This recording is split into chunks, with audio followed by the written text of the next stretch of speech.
Welcome to the Castaway Consultants, everybody. This is where we talk about how future survivors can win the game by criticizing what, in this case, past survivors do wrong. Yes, we're back.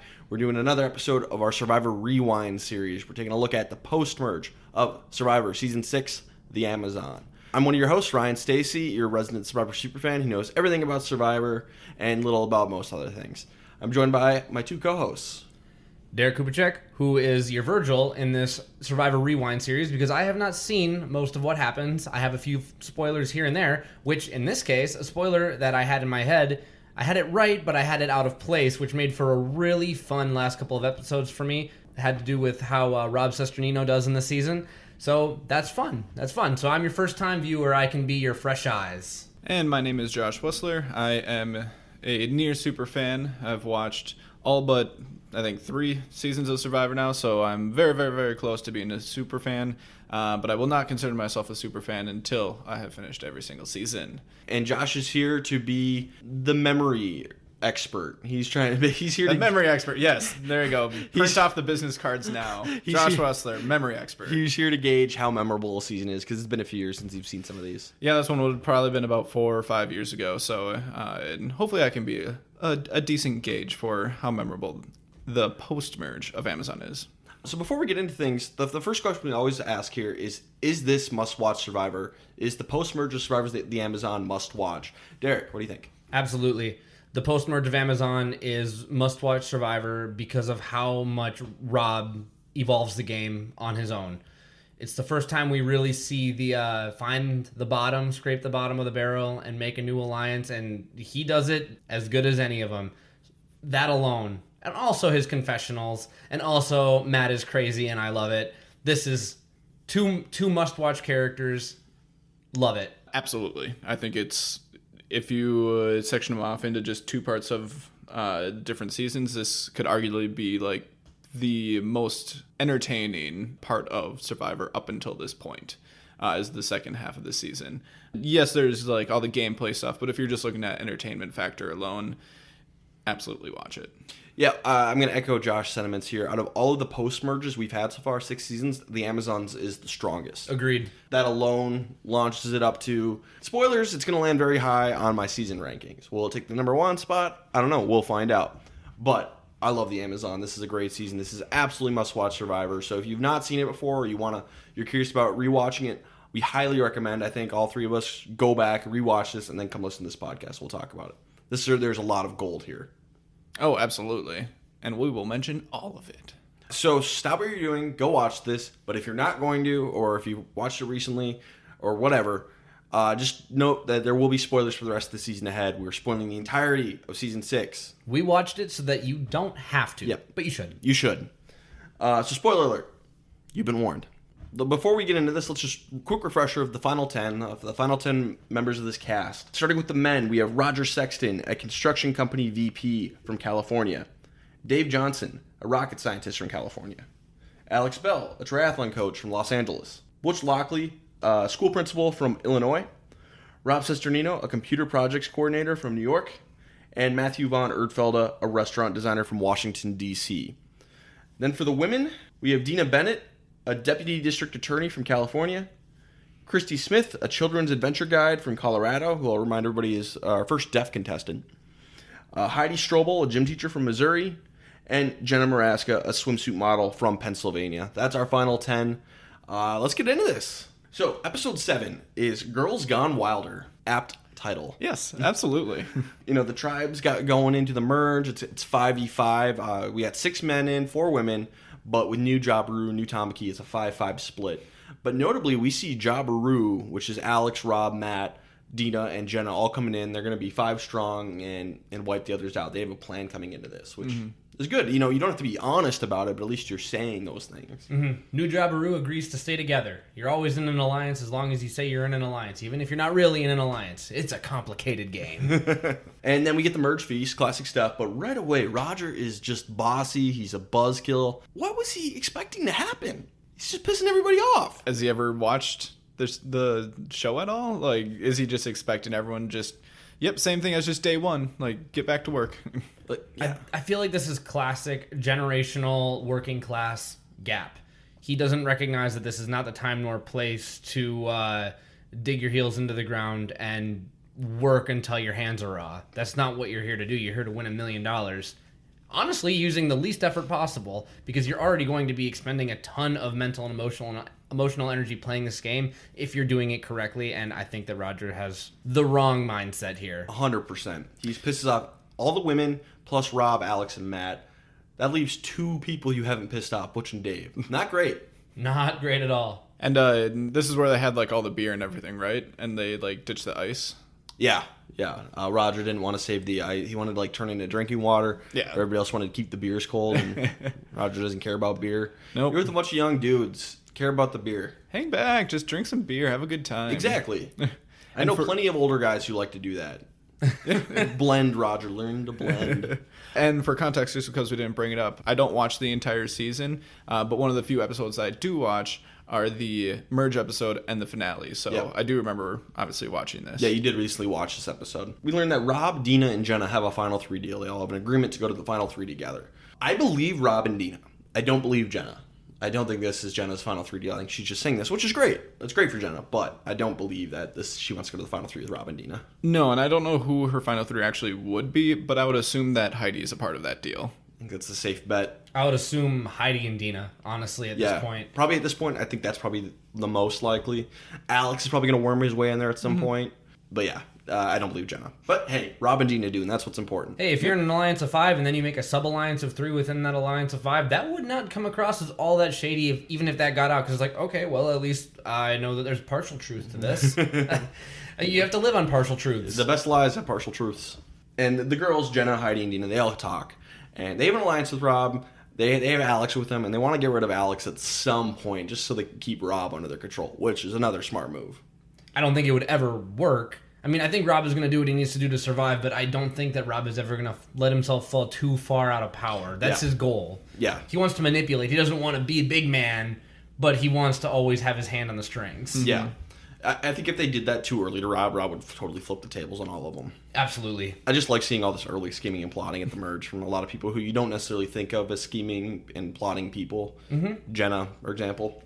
And this is what you get when everyone just tries to make the merge, and it's like, all right, time to play. Time to play. So the original plan is they all want to take out Dave because of the 3 men coming in on Tamaki Tribe. Dave, Roger, and Butch. Dave is the biggest threat from a physical level.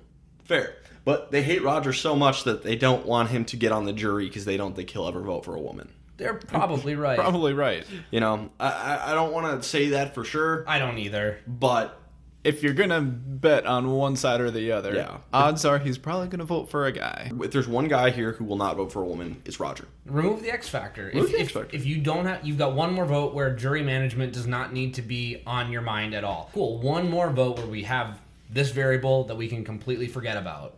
Yeah, especially for Dina and Jenna, who have never just met Roger for the first time. You know, Heidi and Christy may at least have a working relationship with Roger and could probably use him.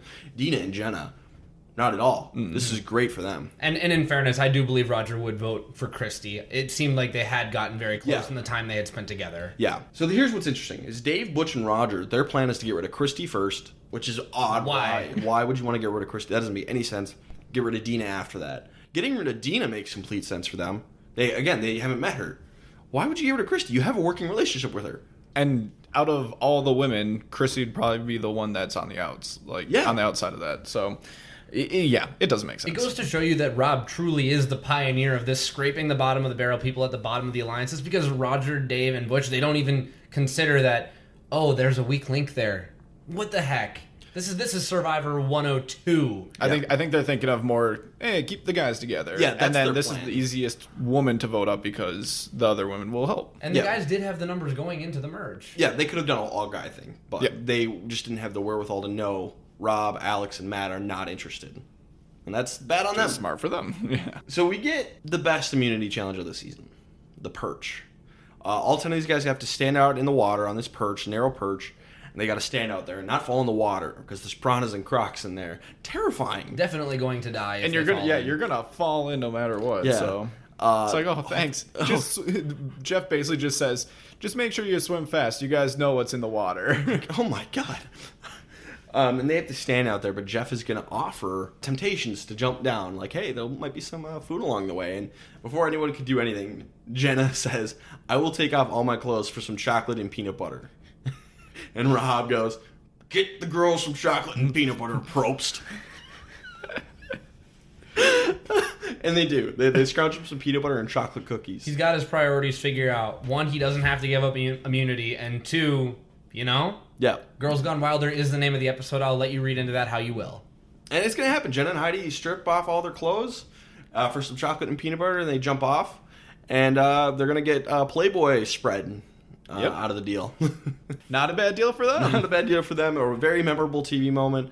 Spoiler alert, at the end of every season, Josh gives out a most memorable moment of the season award. Yes, and usually I'll stop and mention whenever there might be a moment that A it nomination. will be this will be a nomination or a finalist. We had one in the pre-merge, and we will have a few of them here in the post-merge. There are some good moments here. This one's going to be hard to beat though. This was actually, I believe, this was my very first Survivor memory. Oh, yeah? As a kid. Yep. My parents were watching, and it's just, for some reason, I don't know why, but for some reason, this stuck out in my mind. I mean, you would have been about that age, Josh, at the time. About third grade. Yep. Impressionable, transformative years. And it just wrecked him. Yeah, just like, what a wacky show. That's weird. Why would you get naked for chocolate and peanut butter? This doesn't make any sense. And for some reason, I just always associated this with Survivor, that it was just a part of the show, and that, that was just part of the challenge, is that you just had to take off your clothes, and that was the challenge. Well, if you'd seen season 1, I mean, that's pretty close. Yeah, fair. And after that, we didn't really watch too much Survivor, so I had nothing else to believe. Yeah, good times. I do want to point out that after Jenna and Heidi jump down, Roger goes out of the game for nothing. He doesn't even get any food. He's like, I'm done. Strategic mastermind, this one. Everybody else who goes out gets food. Everybody. I'm tired. It comes down to Dina and Christy, and they both agree they're going to split a pizza, I think it was. Mm-hmm. And they'll play rock, paper, scissors. Loser goes out. Winner gets immunity, but they're going to split the pizza. That's the agreement.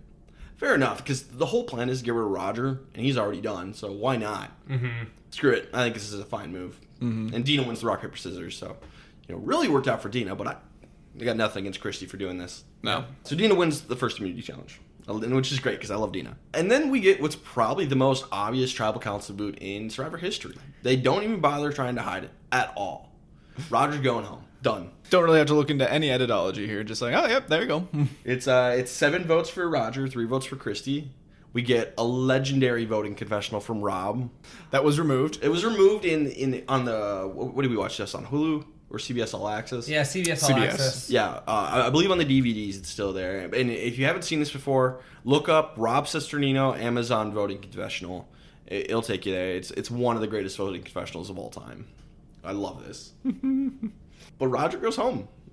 Was this the right move? I think it depends on from what perspective and what take you have on where the lines are currently drawn. If this is truly drawn on men versus women, which is what the season wanted to set up, and it's what Dave, Butch, and Roger were thinking, this was absolutely the wrong move, but they all voted for Christy. Mm-hmm. So that obviously means that there were 7 other people that wanted Roger gone, and they didn't want him on the jury. I do think that this is better for the women, but overall, I think this was a fine move. Yeah, I think it was the right person. I mean, you clearly said before that you have people who are just thinking differently on how this game is going to go. Either some people might think that the gender line is going to hold the rest of the game for some reason, and then you have people who are smartly making alliances with the other side. And for those people, along with the people who they made alliances with, it's the right move. And that's exactly how it fell. Yeah, I think generally, yes, the right move. I wouldn't have complained with a Dave boot either. I think that would have been fine. It's for Rob, Matt, and Alex, it's playing a little dangerously by getting rid of a man here. The men still have the numbers here, but you don't necessarily want to get the women the majority because they could just pick you off. Maybe there's a secret all women's alliance. And honestly, if this would have put the men down in the numbers this early in the merge, I would have said that it is absolutely the wrong move for them. But because this puts them down, still up 1, it's still 5-4, we should be okay. And I think that Rob, and by extension Matt, because, tutelage, pupil, Rob knows that he can never break up the Butch, Roger, Dave alliance. Those three are like peas in a pod. So he's already beginning this whole, all right, if I can't beat them, I'm going to get my coalition together and beat them a different way. Yeah, he's 5th in a potential men's alliance. Absolutely. Alex is 4th, Matt is 6th.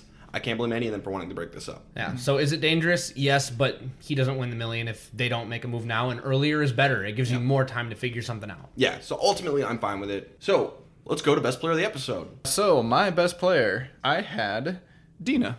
I just thought that she did a good job. She won. The main reason was because she won immunity, didn't have to worry about any of that, and they voted out a guy. This could have been much worse for the girls just because they're already down in the numbers and they could just lose another one. But they were able to get one of the guys. Yes, it's a very common, just unifying vote for everyone but 3, but it could have easily been a girl. And I did also write down that I had an honorable mention for both Heidi and Jenna. Any particular reason? Well, No reason Okay. for Heidi and Jenna. Okay. They had the episode named after that. Okay. So Yes. they're solidifying themselves in Survivor history. There you go. They're becoming legends in their own right. Sure. In honor of my first Survivor memory, they get the honorable mentions. That's wonderful. Derek. Yeah, I'm going to follow up and say Dina for every reason that Josh said, but I'm going to go ahead and throw in there that you've got 10 people at the merge and she's in an alliance of 5. By definition, she is not in the minority alliance there, and she has another further sub-alliance of 3 people that she can reasonably trust. She has, and I think of everyone right now, if she doesn't screw it up, she has the most options of any player moving forward. I agree with that. She had a plan coming with Jabiru as a whole. She also got a connection with Heidi on the other tribe. And Christy to a lesser extent, but it's there. And then not to mention the side gig with Rob. It's she's in a great spot. She wins immunity and she eliminates her biggest threat in Roger. It's great. It's great. Dina's awesome. Yep. It's easy Dina. How about worst player? My worst player is Dave. And I just said, by association. Mm-hmm. You have a couple of people here that you can choose from, basically the people who did not vote with it. So it could really just be a toss-up, but you just got to go with Dave, because if it's not going to be Roger, it probably would have been Dave if it wasn't going to be a girl. Again, not to be boring, but I think it definitely is Dave. 1, he's next on the chopping block, and it's not unanimous, but it's pretty close to unanimous. You could make an argument for Butch here, but Dave is a bigger threat, and I think that Dave was more socially inept here to not understand that he was as much on the outs as he was. I do think that Dave still tried to have something going here with Jenna. He had that opportunity to do the tribe redistribution with her earlier in the game, and so maybe he thought there was something there, but ultimately he tried to go with the men. He tried to stick with it. It failed. Wrong side of the numbers, and next boot. So it's got to be Dave. Just to add on one other thing, just because I didn't mention it, but Butch is just such a likable person that if you're going to be choosing between someone for whoever's going to be next, it feels like it's very easy to make this decision of Dave over Butch. Yeah, especially because Dave spends some of this episode schmoozing, and this really pisses off Rob. Rob doesn't like Dave, and this doesn't help. So I just think that pushes Dave a little bit further down on the hit list. Or I guess pushes him further to the top of the hit list. Yeah. Makes more sense. So I think it's definitely Dave. Look at us. All in agreement. All in agreement. Who would have thought? Who would have thought? Not me. Not me. And just a reminder, our winner picks are all still in the game at this point, sort of. So Josh and I originally, I wanted to pick Ryan, but he went out first. But Josh and I, after the first episode, we both picked Rob as our winner picks. Mm-hmm. Derek picked Gene. Gene went out. His new winner pick is Butch. Is Butch. So Butch and Rob are still in the game. Just a reminder. Good for us. Good for us. Which is not a great spot, but he's still playing. Still alive. All right, moving on to episode 8, Sleeping with the Enemy. So Dave and Butch are on the bottom, right? They're next. Yes, they are. And they decide to waste energy by building a dock. Why? Your best bet at this point basically is to win immunity or spend time socializing with the other people. Why are you guys hanging out together and building a dock? That is stupid. Yeah, and at the very least, even if you're not socializing, or you think that there's no chance of you just changing it and surviving even a few more days, conserve your energy by not building a dock. Stupid. And then we get something a little bit alarming. Matt will not stop sharpening the machete. Sing. Sing. He won't stop. Sing. And they're all scared that Matt's going to kill them all. Now, I know I don't get to talk about most memorable moments. I know that's Josh's thing.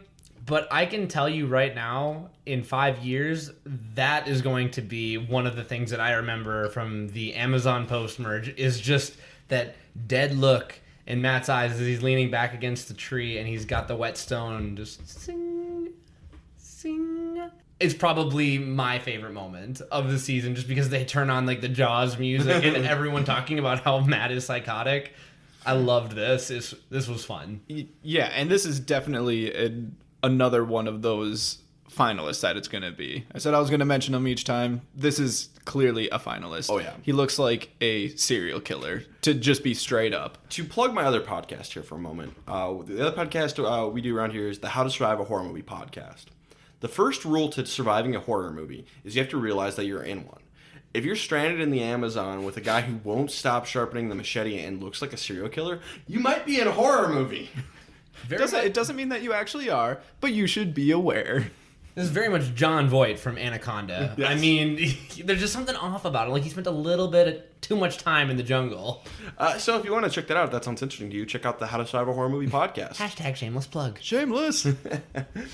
We get a reward challenge. Dave wins reward, and he decides to take Dina with. Dina and Alex were, the three of them were on a team together. He did random number between Dina and Alex. Dina goes with, fine, fair enough. They get a lot of food, and then when they come back to camp, they eat some more food. And it just kind of pisses everybody off. I mean, okay, so on the reward, they didn't actually get that much food. It was just an ice cream sundae. But still, you come back to camp, you don't eat anything that day. Any sort of food that you get. Just you're probably going to be angry at people just no matter what because you got a reward. People are going to be a little bit jealous. And then if you should just always be careful after a reward, no matter what it is. And Rob also at this point makes a fake Final 3 deal with Matt, even though they're going to get to the Final 3 together. But it just goes to show.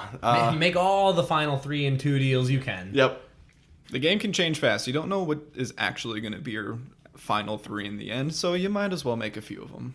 And then we piss off Derek and Josh because we're going to have the Coconut Shop Immunity Challenge again. Garbage. Hooray. As an immunity challenge. So Dave and Butch have no chance. Yep, and if you have not listened to any of our other recap series, I'll sum it up for you real quick. This is stupid. This is stupid in an immunity challenge because in an immunity challenge, anyone should have at least a shot at winning. And if you're at the bottom, you're gonna, like these guys, have no chance. Even if you're not the first 2 that are chopped, they're probably gonna be the first 2 that are chopped. But even if you're not the first 2 chopped, you just never have a chance. And immunity is supposed to be the one thing that can bail you out if you're on the outside of an alliance, and they completely take it away here. Yeah, and you know what? I want to touch on this too because it bothers me as well. So I'm going to try and expand on what Josh said. This is stupid. Wait, no, I just want to say exactly what Josh said. I'll say it in fewer words though. Individual immunity is the one thing post-merge that can save you and be an X factor in this game. This is not an individual immunity challenge. This is a team immunity challenge, and I know Ryan's point is that is the point. You're drawing lines in the sand. No, use the votes to draw the line in the sand. Do not use the immunity challenge to draw the lines in the sand and then have them drawn yet again at Tribal. This is stupid, and I hate it. I don't mind it. It's better as a reward challenge. I don't mind it at all. Oh, yeah. Exactly. Reward all you want. And this is the conclusion, if you did not listen to our last one, Yeah. that we got to is that It's the third time we've done this. this is good with reward, not immunity. Yeah, it's unfair. Whoever said Survivor was fair, I don't care. It's not. It's funny. But here's what's interesting. The last 4 people left in this game are the 4 women. If I'm any of the men, I'm concerned. This is a huge red flag and very stupid on the women's part. There's 5 men left. Math. Yeah, and to be fair, just because someone got chopped here doesn't mean that they're immediately voted out. Right. Like, you can use this and use it as ammo to try to get something together. And this is where the guys probably should think twice about what they're doing, because they should take out another woman. They absolutely should take out a woman here. Because if another guy goes home, you are now even. You went into the merge with the advantage. You would now be even. Yeah, a guy's going to go home here. Spoiler alert, it's Dave. This is terrible for the guys. I think this is like such a huge red flag for me that I'm like, okay, we're turning on the girls. That's what we're doing. Because even if the girls are split, you don't know that for sure until it happens. And up until this point, I'd be terrified. Yeah. Jenna ends up winning immunity. So we're going to go to Tribal Council. And even at Tribal Council, Heidi brings up the fact that the women destroyed the men. Why would you say that? Not putting that high IQ to good use. No. And basically it's a toss-up between Dave or Matt because everybody's kind of annoyed with Matt and scared to death of him right now. Fair. But Dave is next to go. But they're like, should we speed up the whole getting rid of Matt process so he doesn't murder us all in our sleep? And neither one of these guys should go home. Pick any of the women. I think it should be Christy. Sure. Here. Yeah. For the majority of men versus the majority of women, I think if you look at the way that these Venn diagrams would be painted on a wall, Christy should be the next girl to go. Yeah, I think that's fair. I think Christy's probably got the least amount of bonds. Vote out Christy here. Mm-hmm. Her biggest bonds are with Butch and Dave. It should be Christy. But for somehow these women, they string the men along or talk it up and maybe they were never actually going to be a full women strong thing and it was just coincidence. Whatever they did, I don't know what it is, but they convinced these men everything is good. And it's a unanimous Dave vote. Even Butch gets on board to knock Dave out of the game. And when I remember back to this episode, because I watched it so long ago, like a fortnight, it felt like Rob was actually a big driver on the guys' side of things here too, because one, he did not like Dave. He openly despised Dave and all of his showiness. He's a showboater. He's a rocket scientist. He's a golden boy kind of thing. Yeah. And Rob, I think, maybe let his emotions get the best of him, but he kind of justified it by, in theory, this guy could win 8 straight individual immunities. He dominated the reward challenge. Let's get him out now. I've got enough strings across the aisle into the women's side where I don't have to worry about it. I don't think that's the right line of thinking because Dave is on the ropes with no allies, and it almost goes against his scraping bottom of the barrel here. It's like he didn't do that, but this was an opportunity. Yeah, so it ends up being 8 votes Dave, 1 vote Matt. Stupid move. Should have been Christy. Best player of the episode, I think, is Jenna. She wins immunity, and she helped get Dave eliminated. That whole women's alliance, or the whole women's group did good. I just got to give it to Jenna just because she won immunity. That's really the only reason. So I'm going with Jenna. I still have just any of the women, honestly. I didn't pick a name, but I'll go with Jenna because she won immunity. Honestly, I don't know why the guys didn't pick off a girl here, and I almost want to give worst player to all the guys as well, but I promise I'll pick one there. Yeah. I'll side with Ryan here. So Wait, what? Well, I mean, we both said Jenna. Yeah, I know, but Derek didn't really give I me a didn't pick reasoning, so anyone. I'm not giving him the satisfaction. Okay, I'll take it. I'll accept it. Yeah, again, for those who, for some reason, if this is randomly your first episode listening to us, since I don't watch the rest of these episodes, the ones that I don't watch, I listen to the cases between Ryan and Derek. If they disagree, then I'll side with one over the other. But in general, yes, I agree with Jenna. Worst player, I'll give it to Matt for creeping everybody out with the machete sharpening. He falls for Rob's lies about a fake Final 3, even though it's going to work out for him. And he votes out Dave, which is a stupid move for him. Those are the 3 points I was going to make for the same guy. It's Matt. I'll agree. Hey, it's pretty good so far. Look at us. Look at us. Who'd have thought? All in agreement. All right, episode 9 is The Chain, which is one of my favorite parts of this season, is The Chain. Rob goes to Matt and basically is like, hey, we're going to have a secret alliance. I'm going to bring information to you. You're going to bring information to Butch. We're like a chain. And Matt takes this so seriously, goes hardcore spy mode, and like talks to Butch about it. He's like, I will initiate all contact. He will not initiate any contact with me. It's amazing. It's amazing. I love this so much. And they talk about how socially inept Matt is relative to his other castmates, but this really just puts the cherry on top of this whole thing because you're right. He gets this job and he's like, task acquired, objective clear, okay. Can't be seen with you, as if you being seen with Butch is going to surprise anybody, Matt. But it just goes to show you, Rob has done what we always say. Make them feel comfortable. Make them feel like they are on equal footing. I mean, I think this is more to Rob's genius and strategy than it is to Matt's detriment. Mm-hmm. Rob found a guy that he can use, and he is using him. This is good stuff. Matt would make such a great James Bond villain. I could picture it. I'd love it. And Matt and Rob, they're talking some more, and Matt's like, you know what, I think I'm going to throw the reward challenge. I'm going to try and lower my threat level. If I stop winning these challenges, people won't think I'm so much of a threat. Proceeds to go to a reward challenge and do incredibly well and not throw it to the final round. It's a weapons challenge. They all got to do weapons. And it comes down to a final two of Alex and Matt's just destroying it. And he throws it on the last one. Alex wins. Everybody still sees Matt as a threat, but he doesn't even get the reward. It's the worst of both worlds. If you're going to throw a challenge and it's like a multi-round thing like this, throw it in the first. Throw it in the first round. One round. It's the way to not be noticed. We'll see some development here, though. You know, Yeah. he ends up throwing it a little bit later. Yeah, it's a good character arc for Matt. Matt's got such good character arc. I love it so much. Such an odd payoff. It's no longer great a serial payoff. killer. Alex wins the reward, takes Jenna. It's fine. Not a big deal. Except for the fact that Dina now sees Alex as a threat. She's like, I kind of want to get rid of Alex. If Matt wins immunity, how about we get rid of Alex? That's the new plan for Dina. She tells Rob, Christy, and Heidi this plan. Unfortunately, Heidi's not okay with this, and as soon as Jenna and Alex get back, she immediately tells Jenna, who immediately tells Alex, who immediately confronts Rob, and the whole thing just blows up. And Alex and the girls want to get rid of Dina out if Matt wins immunity. Dina trusted the wrong person. That's basically what it amounts to. I think it was Dina trying to make a big move when there did not need to be a big move made. If you're worried about the physical threat level, why don't you worry about the physical threats outside of your alliance before you worry about the physical threats in your alliance? There's always this element of cut their throat before they can cut yours. Spoiler alert, Alex is not the kind of guy who's going to cut your throat when you're least expecting it. That's not who he is, and if she didn't see that and she didn't gauge that correctly, that's on Dina. Yep. And she has still one free threat here in Matt that she could go for and wait at least a couple of more votes before trying to initiate something like this, because when something could be easily flipped back on you, from the guy's perspective, I would be just I was gonna say praising, but I don't want to do that with Joanna not in the game anymore. But they'd be praising that a girl is gonna be going home. Yeah, if you're gonna make this move, I would suggest waiting till after Matt wins immunity, because if he's gonna, odds are he won't win immunity. He's going to, but just vote out Matt if that's your plan, because that is your plan. We'll vote on Matt unless he wins immunity. Okay, great. Don't put that out there until after Matt wins immunity. Then you can try and make that work. It will probably still blow up in your face, but even still, this gives them way more time to scheme and plot and come back at her.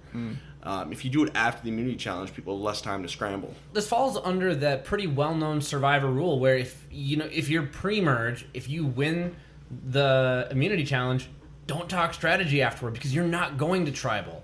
Yeah. I mean, this is a little bit different because it is post-merge. You need to be thinking about it, but she did it before she knew who had immunity. I think it would have gone over much better afterward, but either way, I still don't like it. Yeah, it's not great for Dina, and it's going to be what causes her demise in the game. So we have the gross food immunity challenge, and it comes down to between Matt and Dina just kind of forfeits the final round, and Matt just swallows this giant centipede whole. I can't even do Matt's win justice, because it's such a visual thing. He swallows it whole, and then does the 100 legs as it, crawls down as a What? I don't remember He, that. mimics it crawling down. He goes, He's like, I can feel it. God, that's psychotic. Yeah. And then Jeff's like, you didn't even chew it. He's like, I'm counting on my digestive tract and then the acids in my body to do the work for me. And hopefully it works. Everybody else is just cheering for him. And it's like, yeah, that's our psycho. I would be terrified for my life right now. According to Rob's system, at this point, it's gone from Matt is not so... he's a psycho, but he's our psycho. He's kind of like a flip to leaf and become endearing to the tribe with his behavior. Character development. Character development.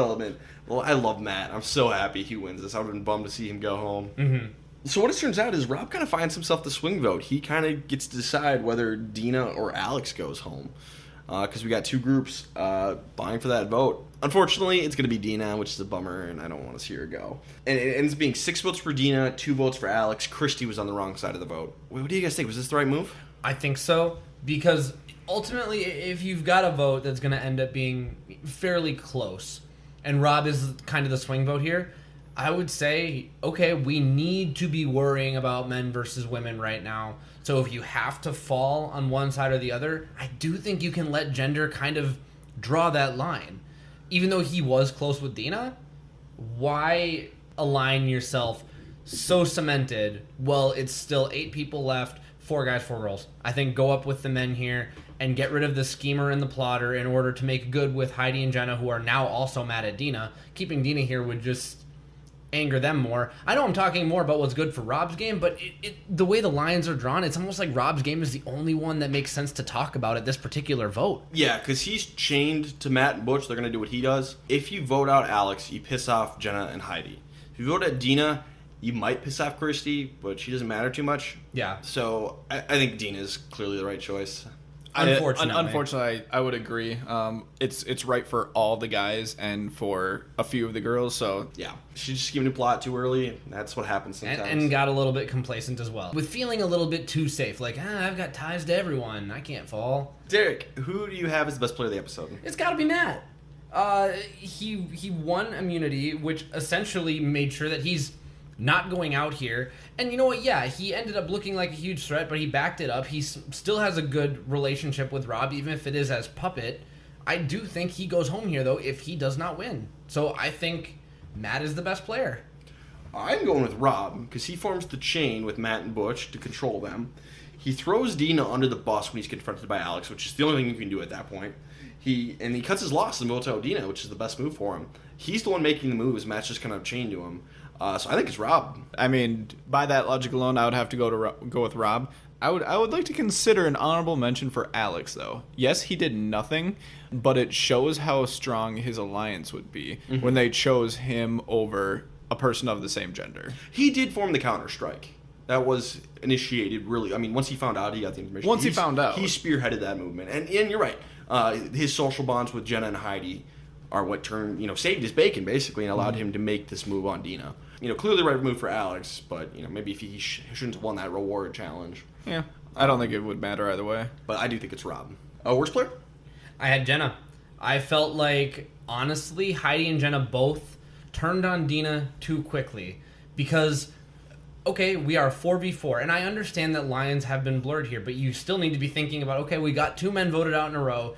We've got a great look ahead towards Matt. Obviously, you can't pick Dina for playing too hard here, but I do think that Heidi and Jenna both played more with emotion than with their heads right here, and I felt like Jenna maybe had a bit more strong of a reaction and pushed that Dina thing along. I mean, Alex spearheaded it, like you said, but I think that Jenna was the first one to jump on that ship and be like, all right, cool, if Alex is captain, I'm first mate. And I think that it really limited her options going forward, given how the rest of the alliances fell.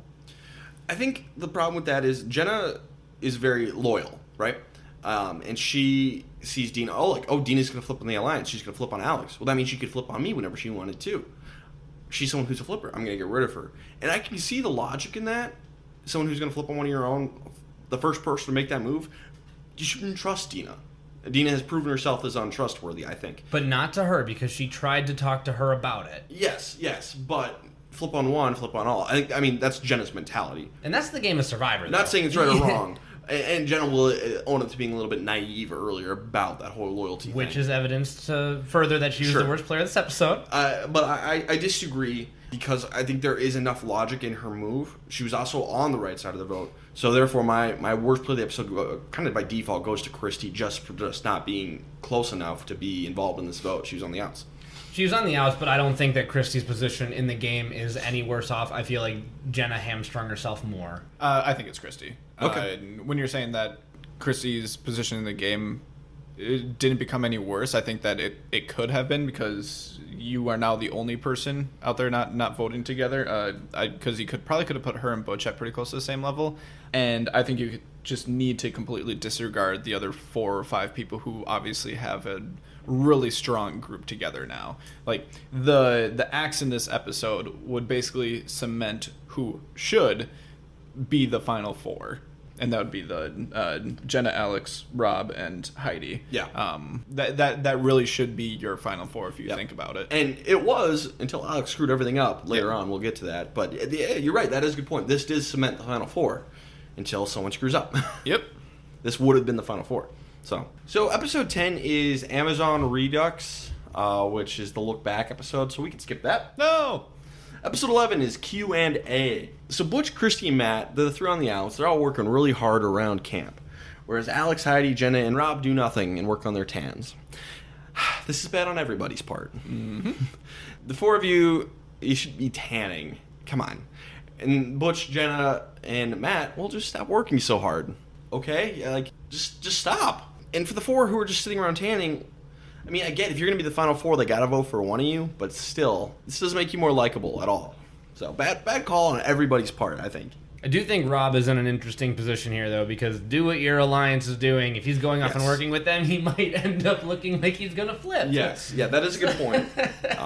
So it's like you got to do what the majority is doing, so he's following the rules. It's just going to look really poorly for him. Maybe just try to get other people in your alliance to go do other things. Like come on, guys, let's go do a little bit. I mean, we can still chill, but maybe not work as hard. But yeah, I think that's probably the right call. We get the Survivor auction, mostly uneventful until the very end, where Christy gets a letter from home. She hasn't bought any food in the game, so she's able to outbid Jenna, whose mom is at home and she has been sick with cancer. Jenna starts crying when Christy gets the letter, and Jeff offers up, hey, here's a second letter. We'll do a second bidding, If Christy's okay with it, and Christy says, yeah, that's fine, which is the right move for Christy. Yeah. Don't fight No. this. Do not fight this. And so Jenna gets a letter. And this really wouldn't be that big a deal, except this really pisses off Matt. He's like, Christy bought the letter. Okay, just because you cry doesn't mean you should get a letter too. Yeah, and this is bad from both Matt and from Christy. Like, just because... That's not bad from Christy.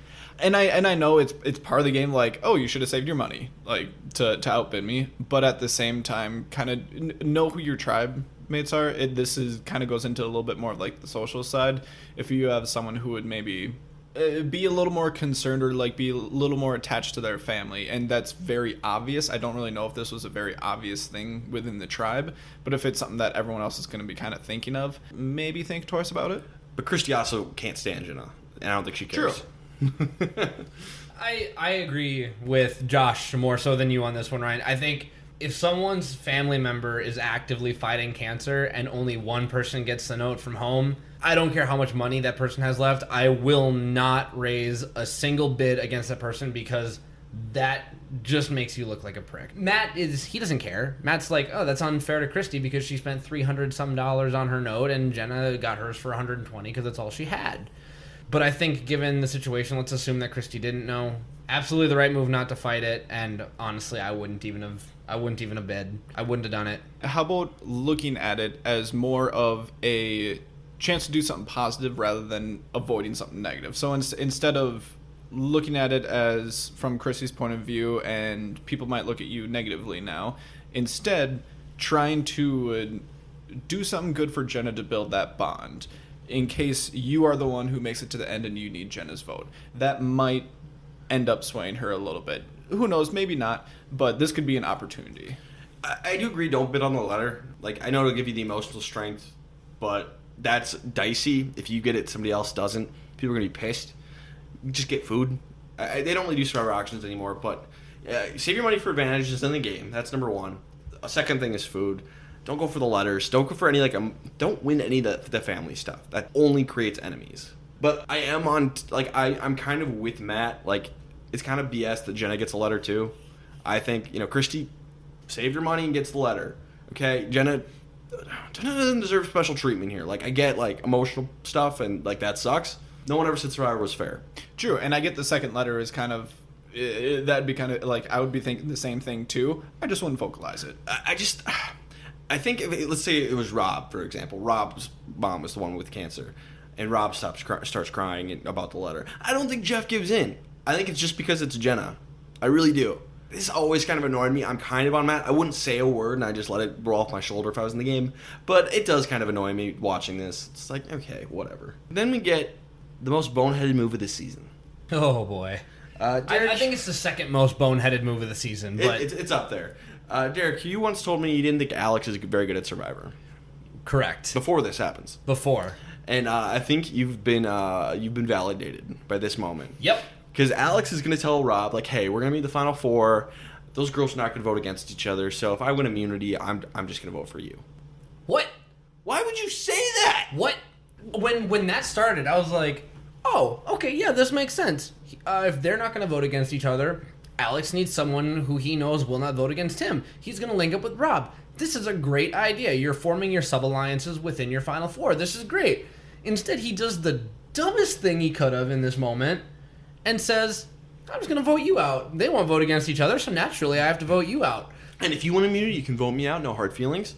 Oh, that's great. I'm glad there won't be hard feelings. That's wonderful. Yeah, fantastic. We can all be friends when this is over. I'd rather be $1 million richer and maybe 3 friends fewer. Yeah. Not you guys, of course. Yeah, but you met them less than a month ago. Yeah, come on now. Alex, you have validated me. This is stupid. It's terrible, terrible, terrible move. So Rob's going to be like, screw that. He's going to go get Matt and be like, hey, let's vote Alex out of the game. Screw that guy. Yeah. Fair.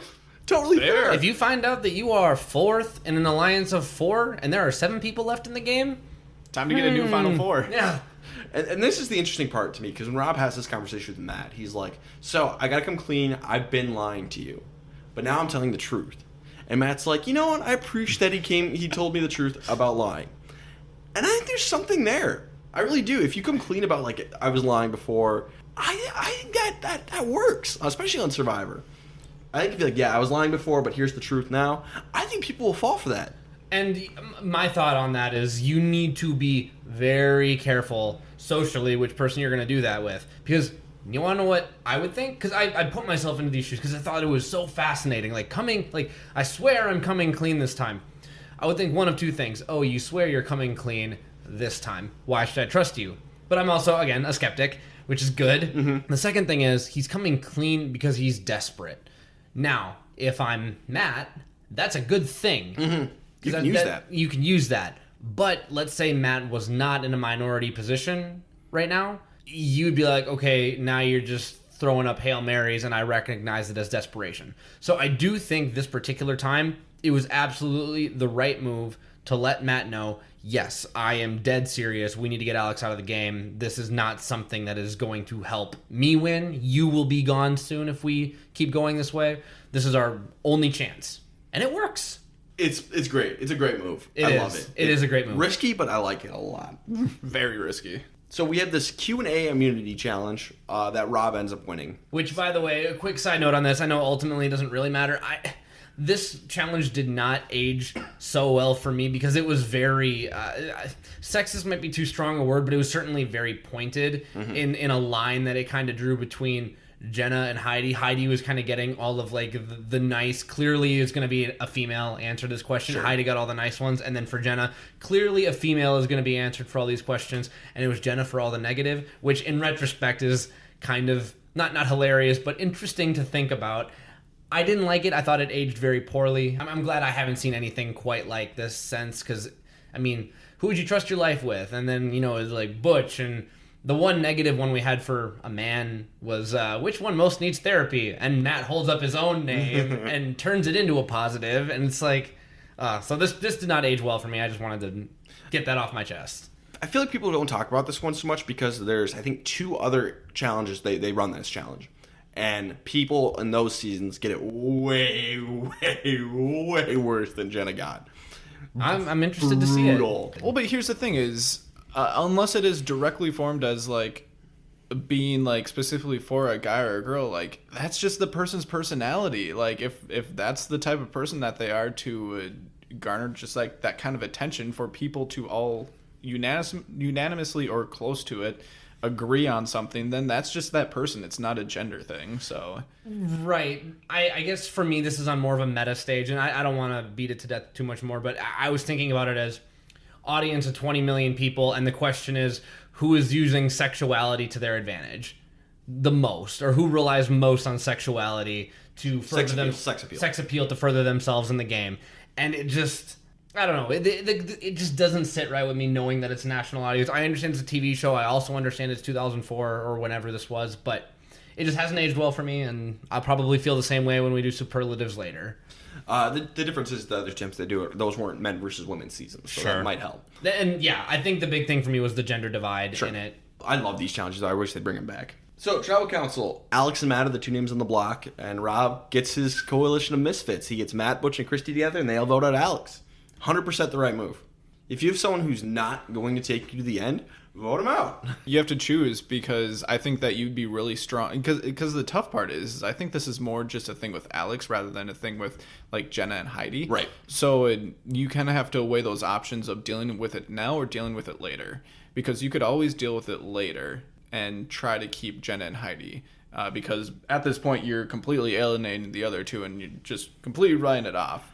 Which you hear about later on, too. So you do have to weigh it. I think it is the right move in the end for him, but it really makes it tough for him going forward. Every move you have to weigh, right? But I think all things combined, this is definitely the right move for Rob, because 1, he knows that he's 4 in a group of 4. He knows that Alex is stronger than him physically, and he knows that Alex, Heidi, and Jenna as a group, as their own block within this group of 4, he has no power over them, and they're going to be more independent thinkers relative to what he can do with maybe a Butch, Christy, and Matt, who have to kind of rely on him for guidance, for power, for anything. He knows he's that bridge, and yeah, he knows this puts him into more of a power position, but I think that this was the time that he had to do it, given the information he had and given the numbers. Yeah, he couldn't wait. He couldn't wait to make this move. Yeah. Just Now, based on numbers. in theory, though, we could run this out. Final four, Alex, Rob, Heidi, Jenna, and Rob could take his chances where you're flipping a 4-sided coin and hoping that you win that immunity. Not the move to make. But I don't like that. Take control now. 3 is more than 1. Yeah. I love this move. Yeah. All I'm saying is that by doing this, you could put yourself at risk of not getting jury votes in the end. I think you have to run that risk. I'm not in the end. I'm saying that this is the right move for him. Yes. I'm just saying it's a little bit more complicated than it might seem right away. Yes. You need to get and that's just my opinion. Yep, you need to get to final 2 in order to get jury votes. So to me, that's the priority. But I see where you're coming from. I'd get to the same result as you guys are. Yeah. Yep. Best player I have is Rob. He owns up to lying to Matt to get Matt on his side, which works. He wins immunity and he eliminates Alex. He was kind of lazy at the beginning, but I think he made up for that. I think it's Matt. Matt has put up with Rob's lying and whatever, and he forgives him for the benefit of him and the other misfits.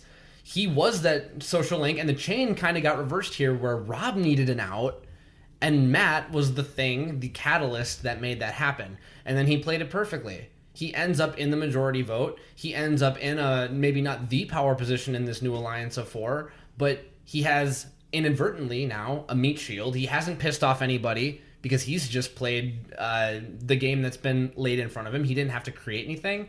I think this is great for Matt, and I think that he's the best player. I think that if Matt was more of a strategic player, he would be the best because I would feel like he would know what to do then with this, and it was more that it fell in his lap and he went with it. And when you say meat shield, I'm thinking that Rob has the meat shield, not Matt. So I would side with Ryan here. Okay. Worst player I have is Jenna. She was lazy. She really annoyed Matt, especially. And she ended up being on the wrong side of the vote. And so basically, you could go with Jenna or Heidi. I just think people are more annoyed with Jenna than they are with Heidi. I felt like it was Jenna as well. And that's just because she also took the superlatives challenge a little bit more personally. Don't get me wrong. I don't blame her. So everything Ryan said, but plus, whenever you let yourself become offended by things that occur on the island, when you let that sort of negative emotion come through, that's always going to be a knockdown for me. So that's why I would say Jenna over Heidi. And yeah, I would agree with a dishonorable mention to Alex, even though we can't. Yep. Just a reminder, Alex is ineligible because he was voted out. Otherwise, it would totally be Alex. For the worst move of the season. Yes. Bro, I'm gonna vote you out in like 9 days. Okay, I'm gonna vote you out today. We're gonna accelerate this plan. Surprised Pikachu face.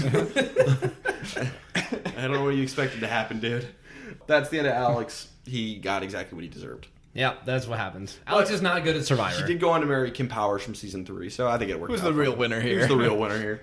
Episode 12 is Sour Grapes, and that is describing Heidi and Jenna. They are extremely pissed off. They're all up on their high horse, and they're like, we would never vote out somebody we love. Okay, whatever. You've known these people a month. Yeah, love, maybe a little strong. A little strong. This isn't a blood versus water season. Ugh. Very annoying. So they're going to try and make a move. They're going to try and pull in Christy and like force a tie. She's starting to think, yeah, it might be smart to go with the girls. I might be in a better position. But I kind of want to go with the guys because I don't like Jenna or Heidi. But actually, I think she should go with the guys. I think she's got a much better shot. And here's why. Because out of everybody left in the game, Christy, I don't think can win. She's the one person I don't think can win this game. But the next worst person, actually the next 2 worst people, are Matt and Butch. Mm-hmm. So her best chances go with Matt. Her second best chances go with Butch. Therefore, go with the guys. It's really a no-brainer. Yeah, I agree. And actually, from the girls' perspective, I think this is the wrong move. I think that you can use this as an opportunity to repair things with Rob and Matt and basically just say, yeah, that was just Alex. Like, he's the one who came to you, as long as this information has been shared. I'm not sure if it was at all between Rob and the girls, but basically say, like, that really wasn't our intention to begin with. Like, I would still love to do a Final Four with you guys. Yeah, that would have been a much better way to go than what they do. Because what they do is the worst case scenario. Don't take it so personally. I know, but we're in season 6 now. There's no excuse for not knowing what this game is going to do and what's going to happen. So literally, just stop being sour grapes. Yeah, we're not fully into modern Survivor yet, but you know, you still have these seasons here and there that people act emotionally. That happens all the time. There are fewer and fewer excuses for it. Yes, we get the loved ones reward, which you should never win. and Matt's going to go ahead and win it. But he gets the opportunity. If he gives up his visit to see his mom, everybody else gets to briefly see their loved ones. And he does. And Rob's like, oh, well, now everybody loves Matt. I think I should probably vote him out. It's a no-win scenario for Matt. And Matt had the right idea, what was it, last episode or 2 episodes ago, with throwing the challenge. At this point, if I'm Matt, I throw every single reward challenge left. Now, Matt is going to luck out, and he's going to get to a feast with his mom anyway. Jeff's going to take pity on him. But yeah, don't win the loved ones challenges. There's almost always a twist to go with it, and it's not worth winning. Yep. Just more evidence. So Rob tells Jenna he wants to go to the final 2 with Jenna. A little bit insulting, but yeah, sure, whatever. Which I don't know if Rob should have done this. I think he genuinely wants to go to the end with Jenna. Don't tell her that right now. I mean, I don't know. It kind of blows up because Jenna tells Heidi about this, and they try and blow up Rob's game around camp. Which is the right move for the girls. Absolutely. Jenna should take this information and blow this whole thing up. Why not? Rob did the exact same thing to you last episode. I remember having a conversation with you before the podcast. It was in the middle of watching the post-merge of Amazon, and I said, my biggest complaint with Rob, with all of these awesome strategic moves that he's making, he is too open about it. It's like he's been biding his time, and once he let the cat out of the bag, he's just like, all right, everyone, look how good of a game I am playing. Look how many options I have. I have all the power. Come on, come grovel to your master, Rob Sesternino. It felt like that. You got to keep some of this on the DL. Instead, just silently guide the vote towards Heidi, or silently guide the vote towards whomever, and end up getting to the final 2 with Jenna. Sure. That'd be great. And he is very clearly the most strategic person left in the game. He's the only strategic and it is not even close. The last strategic person was probably just Dina. Yeah. Like that was probably the last one, and now it's not even close. Yeah. So now you kind of basically have to go back to Chameleon and just kind of hang out and get to the end. Don't be too much of a threat from here on out. Yep. That's the move. And he gives Jenna some ammo. She's gonna unpin this grenade, let it blow up. And Rob's just lucky that Butch and Matt are fairly incompetent and completely by Rob's lies. Like, yeah, Jenna's full of crap. Not true. Didn't happen. Fake news. Do you ever think I was just lying to you, Jenna? Which is great, but like for Matt being an audience, he's like, wait, but I thought this whole coming clean thing. So okay, what? If I were Matt, I would be wary. Yeah. Especially after what happened last episode. Everybody should kind of want to get rid of Rob. Maybe not right now, but sooner rather than later. Honestly, I would just right now. Yeah, there's definitely options to get rid of him right now. Maybe Rob, Butch, Christy make a final 3 deal. Take out Rob, take out Jenna, take out Heidi. Boom, you're the final 3. Yeah, this might be Rob's worst move of the season. I think this is Rob's low point. But impressive with the way he saves face with Butch and Matt. We have a shuffleboard immunity challenge, which Jenna wins. I don't like the shuffleboard, I'll be honest. It's whatever. It's a very Mario Party mini game. And a very chance-based one. Because isn't this? But don't you have to like earn the pieces? So you have to earn the amount of pieces with slingshots, but other people can hit your plates, so you get more slingshot discs, so you get more turns, and basically whoever goes last is probably going to win. So he likes the coconut chop, but he doesn't like this one. I didn't say that I liked it. No, not you. No, Ryan. Ryan says that he likes the coconut chop, but he doesn't like this one. And I get why, like his perspective, because it's a fluky challenge. It's more. There's too much random in it for immunity. And I don't hate it, but it's like maybe reward. Do this for reward instead. Yeah, it's another one of those. So. I'll make you guys a deal. We're going to be in charge of this forever now on. As long as if we can make the shuffleboard reward only, we'll make coconut chop reward only. Deal. Yeah. I'll give you literally anything to make that other one reward only. Even Edge of Extinction? Let's do Edge of Extinction coconut chop to get back in the game. That's the final. No! That'd be fascinating. That'd be kind of fun. All right, who isn't going back in the game? So we get back after Jenna's win, and should be clearly Heidi going home. It's 4 versus 2. Heidi's the boot, except Christy won't commit. She's like, but should I go with you? I don't know. What's best for me? What's best for my game? Christy, just say yes. Just say yes. You can have all these thoughts in your head. Just say yes. It's so bad. This might be the worst move. This is, for me, the worst move. Because, Christy, you had a very easy path to, honestly, in my opinion, the final four. I mean, granted, Honestly, probably final two. we know Rob wanted to bring Jenna to the end, and he might have worked his magic to get Christy out eventually because he was so tight with Matt and Butch as well.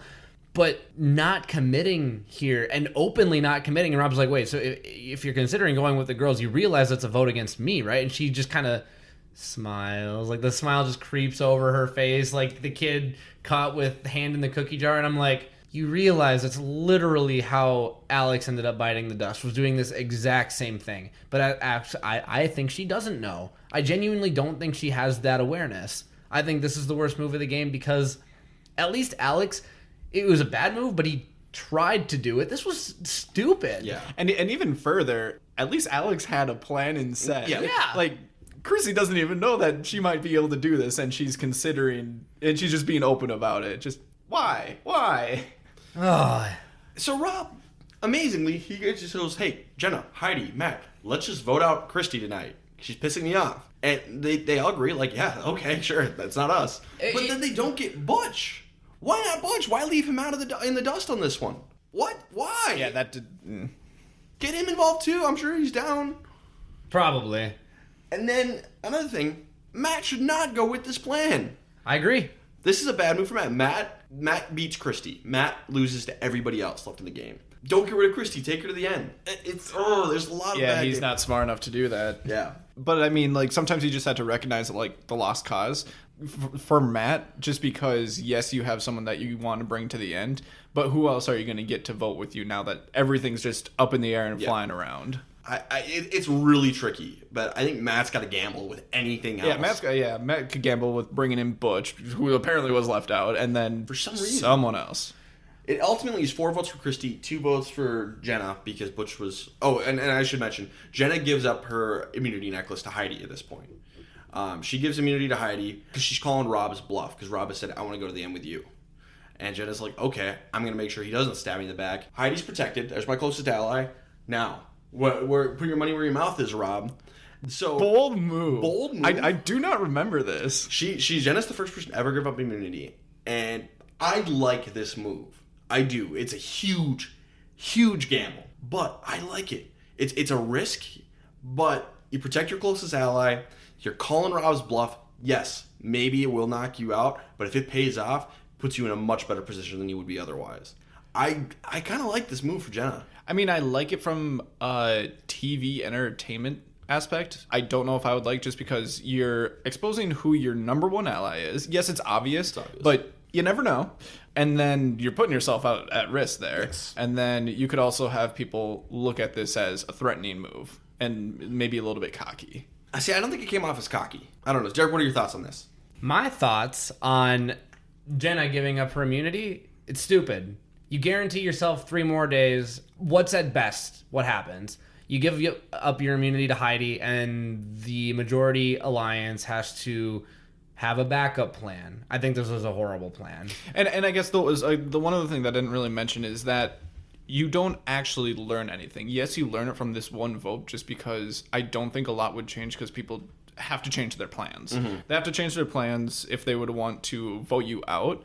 But just because they don't doesn't mean that Rob's 100% on board with bringing you to the end. So the positives that you bring out with this, I feel like are so small. So no, here's what it is. So you protect your close ally, right? Heidi. So Jenna's worried about, is Rob lying? If he's lying, Heidi goes home. He said he wants to bring him to the end because he doesn't think I can win. Okay. So if I put this kind of just narrows his focus. This prevents really a betrayal. Mm-hmm. If Rob is telling the truth, she thinks he is. This prevents him from stabbing in the back by getting rid of that threat in Heidi. Keeps that in the game. Keeps this someone who will work with you and make a move with you. Because if Heidi goes home here, Jenna's screwed. She's got to win out, basically. Or Rob will take her to the end and she'll lose. If she does this move, she at least... It's a gamble, but at least she gives herself she's going to lose her last weapon. You know, Heidi's like a gun. And she's either going to get disarmed or not. So by keeping this game in the game, she has one more thing she can use. She forces Rob to go down the alley she wants. Or, this blows up in her face and she goes home. But she's got a better read on Rob than we do. So it's a bold move. I don't think I would ever attempt this. But I like it. I mean, when you throw out all the situations of when it might be a good idea to give up immunity, that is basically what it is for, is to force people's hands and make sure that someone who you want there in the game is safe. So I'm not sure if I actually ever said that I dislike it. I just am saying that it's more risky than what I would be willing to do. Yeah, I mean, you gotta have no F's to give. Yeah. And Jenna's out of F's to give. Yeah, fair. That's the one thing, if you got nothing to lose, really, because I don't think Jenna, at this point, she doesn't really care about winning anymore, which, that's bad, but it does give her an advantage in the fact that she can play this recklessly with no fear, because what does she have to lose? Anytime you can play with reckless abandon, it makes you really dangerous, which the jury is going to find as impressive. Mm-hmm. But let's step back a second, because we know that Jenna got a couple votes, and we know that Christy got 4 votes, right? Why did nobody target Rob here? Yes. Rob should be the next one going home, which honestly takes this whole giving up immunity thing. I don't want to say it makes it pointless, because, I mean, it had ramifications. Yes. It had tangible ramifications, so it's a good discussion point. Why is Matt, Butch, Christy, and even the Sour Grapes, Heidi and Jenna, not going, Rob didn't win immunity, none of us can beat him at the end, vote him out? Even if you look at the misfits, Christy, Butch, and Matt, they still have the numbers on Heidi and Jenna if they flip on Rob here. It is a no-lose situation to get rid of Rob. Obviously, it's a credit to his social game and a credit to the bonds he has with Matt and Butch and whomever else, and even loosely to the other girls, but he should be gone here, and he's not, and I don't understand it. Yeah, I think Jen and Heidi would have done it. I just don't think they could get Matt or Butch to make that move, which is a credit to Rob and a detriment to Matt and Butch's game. Yeah, I think you're absolutely right. It benefits everyone to get rid of Rob here. Yeah. Rob is probably the best vote here, I think. I think he definitely is. And it's the easiest time to get rid of him. Yeah. Because nobody should want him there. 2 people actively don't want him there, and 3 of them are just, like, giving him free power. I didn't understand it. Yeah. Which, by the way, spoilers, I thought in my brain, I felt like I had the spoiler that Rob did not win. In my head, I had him going out at 6. I didn't say this, but I felt like he got 6th place. That's what I thought the spoiler was. And I was like, this makes too much sense. He's trying to flip again. He's got 5 people who all want him gone. This is the right move, and the edit isn't showing me anything. And he ends up not going home. I'm like, okay, 1, I'm wrong, and I have no idea what happens from here on out, so that's kind of nice. But 2, what the heck? Is he the only competent player left? Yes. Yes, the answer is yes. So this one's going to be interesting. I want to get into the talk about best player. I'm feeling this one's going to take a little bit. I might have a hot take here, but Derek, why don't you go first? My best player? I literally wrote down nobody because I thought that everybody played this wrong. I don't want to give it to Rob because I think that he's only in the game despite everything, because everyone should want him gone, and he doesn't really do anything. I mean, I don't want to give him best player of the episode for wielding the power that they gave him for no reason. That's what he's done in prior episodes. That's nothing that he did this episode. The one thing you can say to Rob's credit is that he removed uncertainty from the game. He made a decision, and that is what Christy did not do, and that is why she got sent home, because she told a guy indirectly that she was considering voting him out. Rob took action. She didn't. Okay, so maybe that puts Rob above Christy. Congratulations, that was a pretty low bar for the episode. Do you give it to Matt for just kind of like sulking into the background, being like, hey, I guess I'm not a threat anymore. I guess literally everyone is on the chopping block before me, and if I have Rob, Rob is my meat shield. Rob is the new strategic, everybody hates him meat shield. So I wrote down Matt, but I wrote down no one first, because I just think that nobody played well this episode.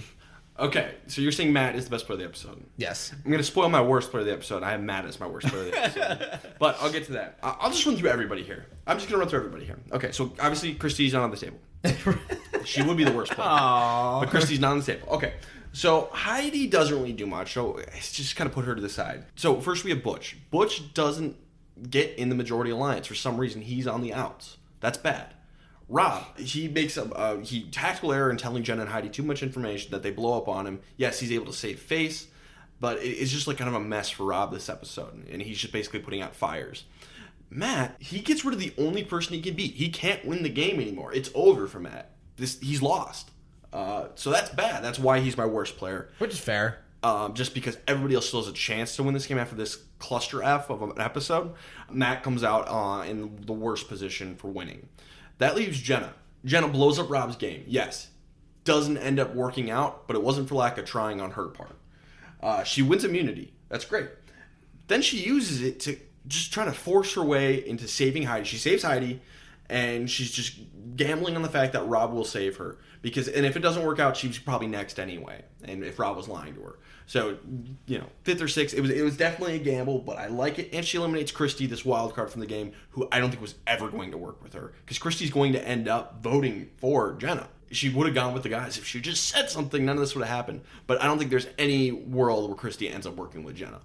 So, it's messy, it's risky, it's dangerous, and it's questionable, but Jenna is my best player of the episode. I can't honestly fight with you on that at all. I still hold to that nobody played well because Rob is still in the game for some reason. He had no power, but instead he had all the power. It reminds me strikingly of that scene in Game of Thrones when Cersei is lecturing Littlefinger Peter Baelish on what power is, and she's just like, power is power. You can materialize it out of thin air if you just wield it. That is the only reason Rob has power in this episode, is because he has power. He has it because he has it. And that does not fly in Modern Survivor, so everybody played poorly. This is stupid. So, Josh, to settle the tie here, for best player, I say Jenna. Derek says Matt. What do you think? I think it's Jenna. One, because of mostly Ryan's point of Matt can, unless something extreme happens, Matt should not have a chance to win this game. Yes, people can majorly blow up their games and look like extreme villains and have everyone hate them, but as it stands right now, Matt has no reason to win the game. So I will agree with that for the worst player, and which means Derek is disqualified. But one extra reasoning for Jenna is that they should be going home just because it was Rob and the Misfits, basically. And the fact that they were able to vote off one of them in Christie is a positive. Yeah. It is one of the few positives that you can pull from it. So I would definitely agree that Jenna is the best. Derek, who do you have as worst player? Because I said Matt. Yeah, Butch, because he was outside of the vote for some reason, and I know you say that Matt can't beat anybody at this point. When I finished watching this episode, I felt like Butch couldn't beat anybody because now he's been riding coattails for a long time, and not only is he riding coattails, he's stuck to someone's coattails and is still in the game, but I don't know. I feel like he's the guy who's got his wrists tied to the back of a horse and buggy, and he's just getting dragged on. Yeah, you'll make it to the other side of the desert, but you're gonna be dead once you get there. So I felt like Butch had no chance of winning, and that's why I had Butch. So obviously there's no way to know for sure, but I can't argue with your logic that Matt can no longer beat anyone, because at least Butch people genuinely liked him. I do think Butch can only beat Matt. Yeah. Yeah, and if you're just thinking about heads up right there, Butch is more the social side, so it's kind of the same reason that Jenna might have the advantage over Matt. Sure. Episode 13 is The Amazon Heats Up. And yes, it will. So Heidi, Jenna, and Rob, they all kind of patch things up, and they're all talking about Rob's plan to vote them out. They're all kind of openly strategizing together. And I'm like, yeah, it kind of makes sense to do this. I don't know. This gives me warm fuzzies just seeing them talk about it like this. It's like a bunch of friends playing Survivor together. And they know that the two of them have basically lost and Rob's going to win. But the fact that they're openly talking about it, yes, not a great look for Rob. Yeah. But it's just kind of it's a little wholesome, I want to say. The three of them just talking about it so openly. I kind of like it. They're in the acceptance stage of grief. Yeah. It's kind of a fun scene, but again, a bad move for Rob. Open forum, always a good idea. Butch is obsessed with firewood. He makes Rob his deputy firewood bitch and makes him gather a ton of firewood. After they get the reward challenge, they come back to camp, and they found their camp is burned down, probably because they had so much firewood stored up right there. So the whole camp burns down, and Butch is like, I don't know whose fault it is. Don't want to, name names. And Rob is like, yeah, Butch burned it down. Basically, it's Butch's fault. Well, let's see. You have a fire around a lot of stuff that can catch on fire. So anyway, it's Butch's fault. And it sucks for all of them because everybody's stuff except Heidi's gets destroyed. So that sucks. Or at least severely melted. Not all the way destroyed. Yeah, the Magic 8 Ball still works. Yeah. And this was, I think, the final moment of the season that will make it into the finalists. Yeah, this is a big deal. So we have the car reward challenge, which Matt wins and takes Rob with. And they reaffirm their final two deal. But Matt's also got a final two deal with Butch. He's like, I'm going to stab one of them in the back. And this is what I love so much about Matt and Rob. I've seen somebody, I think it was Mario Lanza, who he wrote something called The Survivor Funny 115. And he's done a couple of versions of this, but he just writes, the first time he did it, it was the funniest 115 moments from the first 12 seasons of Survivor. Jesus. And he just like listed them out and like wrote up like an essay for some of them. And one of the funniest ones on there is Rob and Matt, Dr. Frankenstein. Rob is kind of like Dr. Frankenstein. He's created this monster. He has like taught Matt how to strategize and all of his stuff. He's created this monster, and this monster's gonna kill him. It's very much like Dr. Frankenstein and his monster. Rob has created a monster, and we're starting to see Matt thinking for his own, developing his own strategy now. So He's become self-aware. Yeah. So I love this. Matt is Frankenstein's monster, and I love it. I was rooting for Matt at this point in the season because, again, remembering, I felt like I knew that Rob didn't win, so I was rooting for Matt. Okay. But would you have been rooting for Rob? I would have been rooting for Rob if I hadn't known, but Oh, yeah. there was unintentional bias there. Heidi and Jenna, they're both refusing to help rebuild the shelter, and they're saving their energy, which is 100% the right move for them. Absolutely. Don't help. Yeah, don't do anything. Don't do anything. It pisses Matt off, but screw him. So Matt wins immunity ropes course. It's good for Matt. Jenna gets sick, and she's like, I want to go home. I want to be voted out. Let Heidi stay. I'm ready to go. This is going to age like milk. Yeah, it's just kind of funny because Jenna was part of the reason Shauna was held hostage in the game earlier, and they're going to hold Jenna hostage in the game now. Full circle. And they absolutely should hold Jenna hostage. Why wouldn't you get rid of Heidi over Jenna? Yeah, get rid of Heidi. It makes complete sense. This is the right move. Survivor tinfoil hat.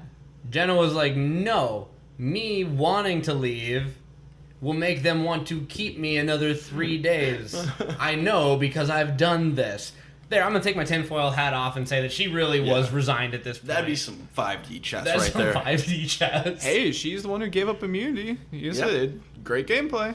Yeah, no, and again, She's smart. this works out for Jenna very well. She's kind of playing dead. Yeah. And it's just going to accidentally work out for her. So we go to Tribal Council, and Jenna's like, I want to go to the end with someone loyal to me, not necessarily someone I can beat.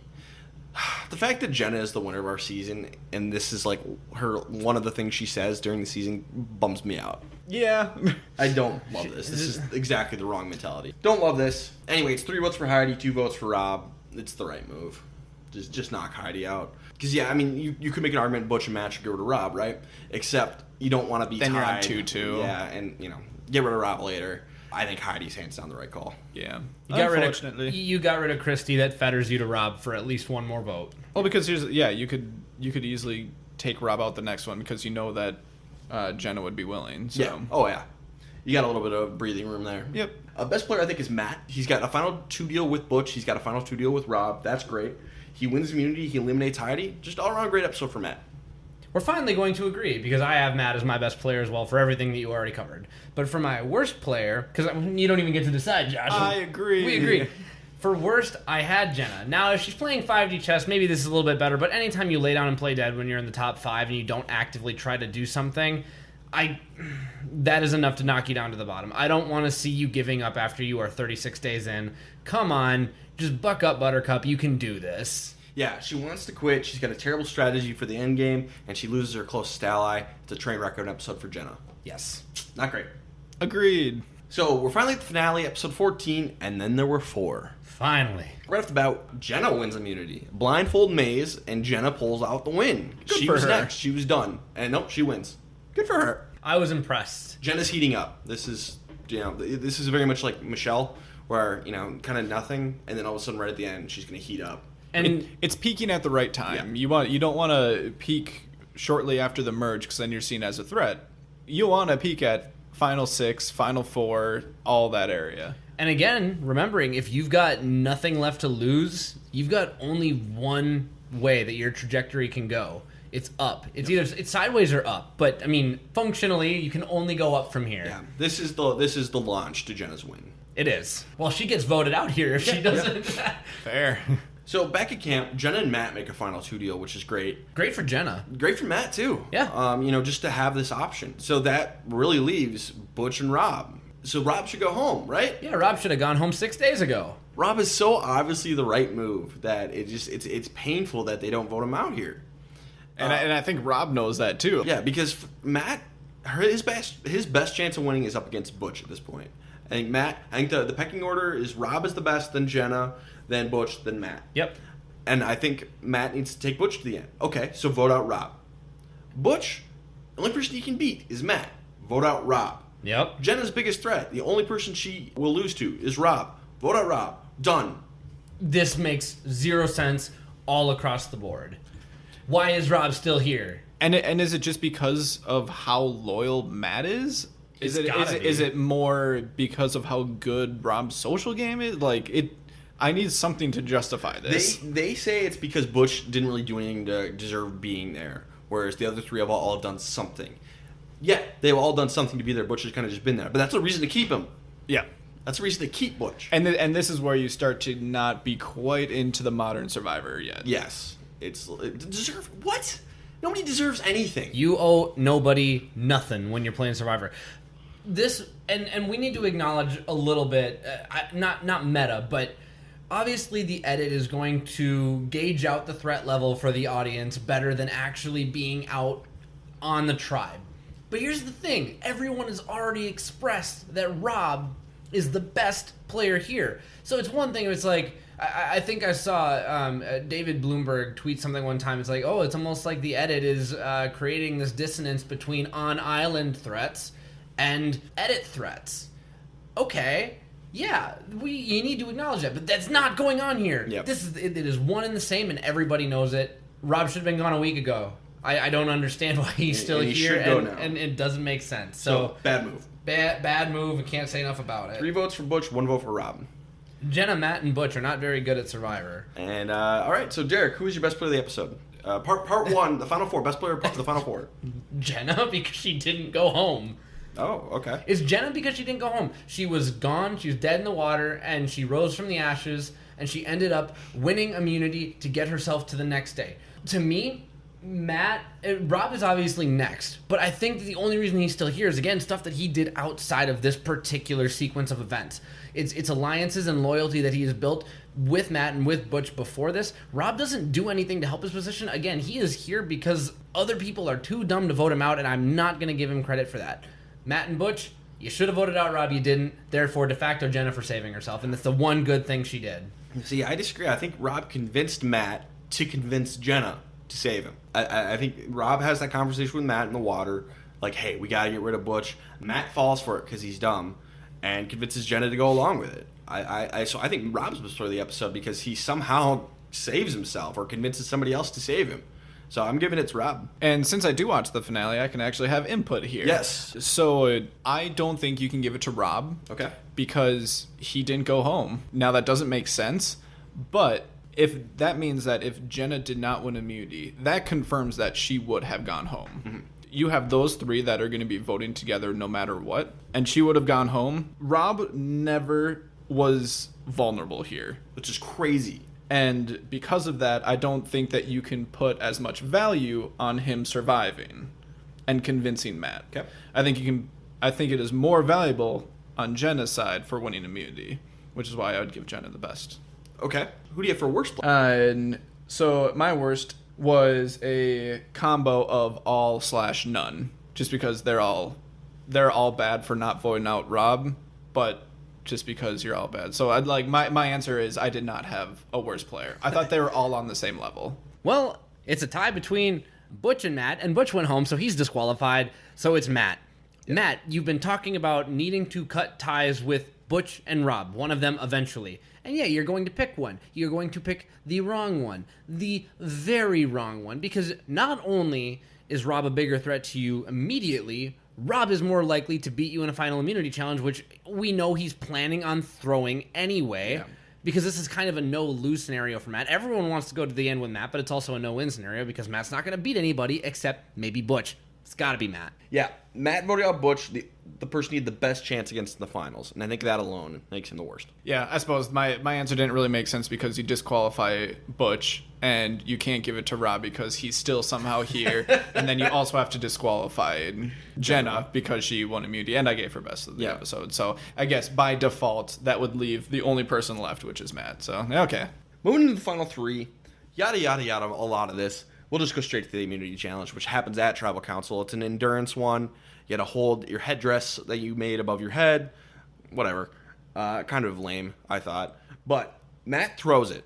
Confirmed. Matt throws this challenge. He pulls the old Richard Hatch maneuver, so he doesn't have to be the bad guy and vote out either one of them. And he believes that both Jenna and Rob will take him to the end, which would be the smart move for either of them. They should take Matt to the end. Rob ends up falling out of the challenge. Jenna wins and votes out Rob. No brainer. Right move. Yeah. Oh, absolutely. Best player is Jenna for winning immunity and voting out Rob. I think that's straightforward enough. It's hard to even give a best or worst player because there are only 3 people left here because that would make Matt de facto the worst. Not necessarily. We don't have to have a worst. That's true. And, you know, he didn't do anything wrong. And I will say not a worst. I don't necessarily like Matt throwing the challenge here because there's no way he can win. So maybe winning another challenge would add a little bit more to his resume. So I see pulling the Richard Hatches more when you're playing from the top rather than when you're playing from the bottom. Yeah. But again, I don't think Matt played poorly per se. No. So No. I don't want to give out a worst. Neither do I. But Jenna's hands on the best. But we lose the man, the myth, the legend. Rob Cesternino is voted out. We will see Rob again. Are you guys excited to see Rob again? Definitely not. He's my least favorite individual character in Survivor history up until this point. Yep, terrible. Try again. No, I'm absolutely excited to see Rob again. His confessionals are golden. His strategy is second to none. He's an innovator. He's more knowledgeable than anyone who's been in the game to this point. And he's the only one on this season, sans Dina, who seemed to have a single clue as to what was going on ever. We basically watched a puppet master accidentally fall off of his shelf a couple times, but ultimately, this game was dictated by Rob. And I would obviously echo that. I would be excited, not only because he is entertaining and knowledgeable, but because he was placed on a season with a couple of people who are well-minded strategically. So I'm more excited for not just to see him play again, but more to see how he performs against other people who might be a little bit more of a threat. Sure. Give him some actual competition. Exactly. Yeah, I love Rob. He's I cannot stress how much Rob has influenced my life as a child and even now as an adult. He was my favorite player for a long time growing up. He was the one who really got me into the strategy of the game. I remember I talked with my dad so much. Like, I'm third grade, and I was talking with my dad with Survivor strategy for the first time.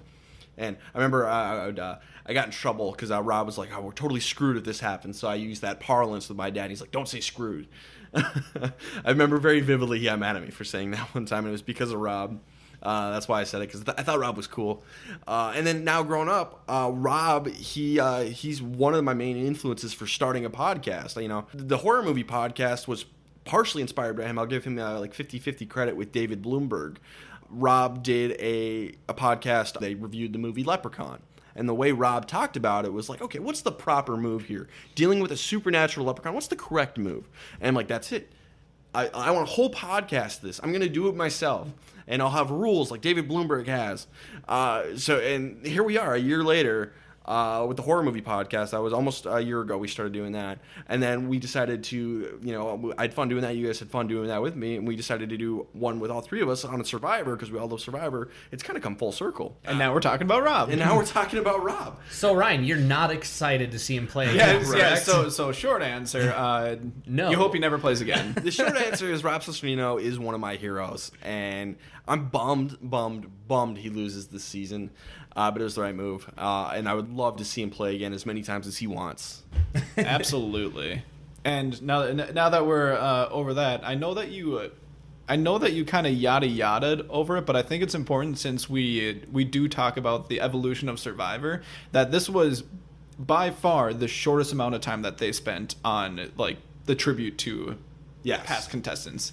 Like, thank God. Like you could tell, like, they were talking about them and they did all the overlays and wrote down all the names, but like they were like fading the names like in and out and doing all that, and it was a very short amount of time, and I was very thankful for it. If we're not going to hear from the people, let's just cut it completely. But we were improving, baby steps. Yep. Paint the names on the box and talk about some things. I was like, okay, this is cool. I was actually very impressed with Matt's legibility. Yep. It was great. All right, so let's head to the finale, Final Tribal Council.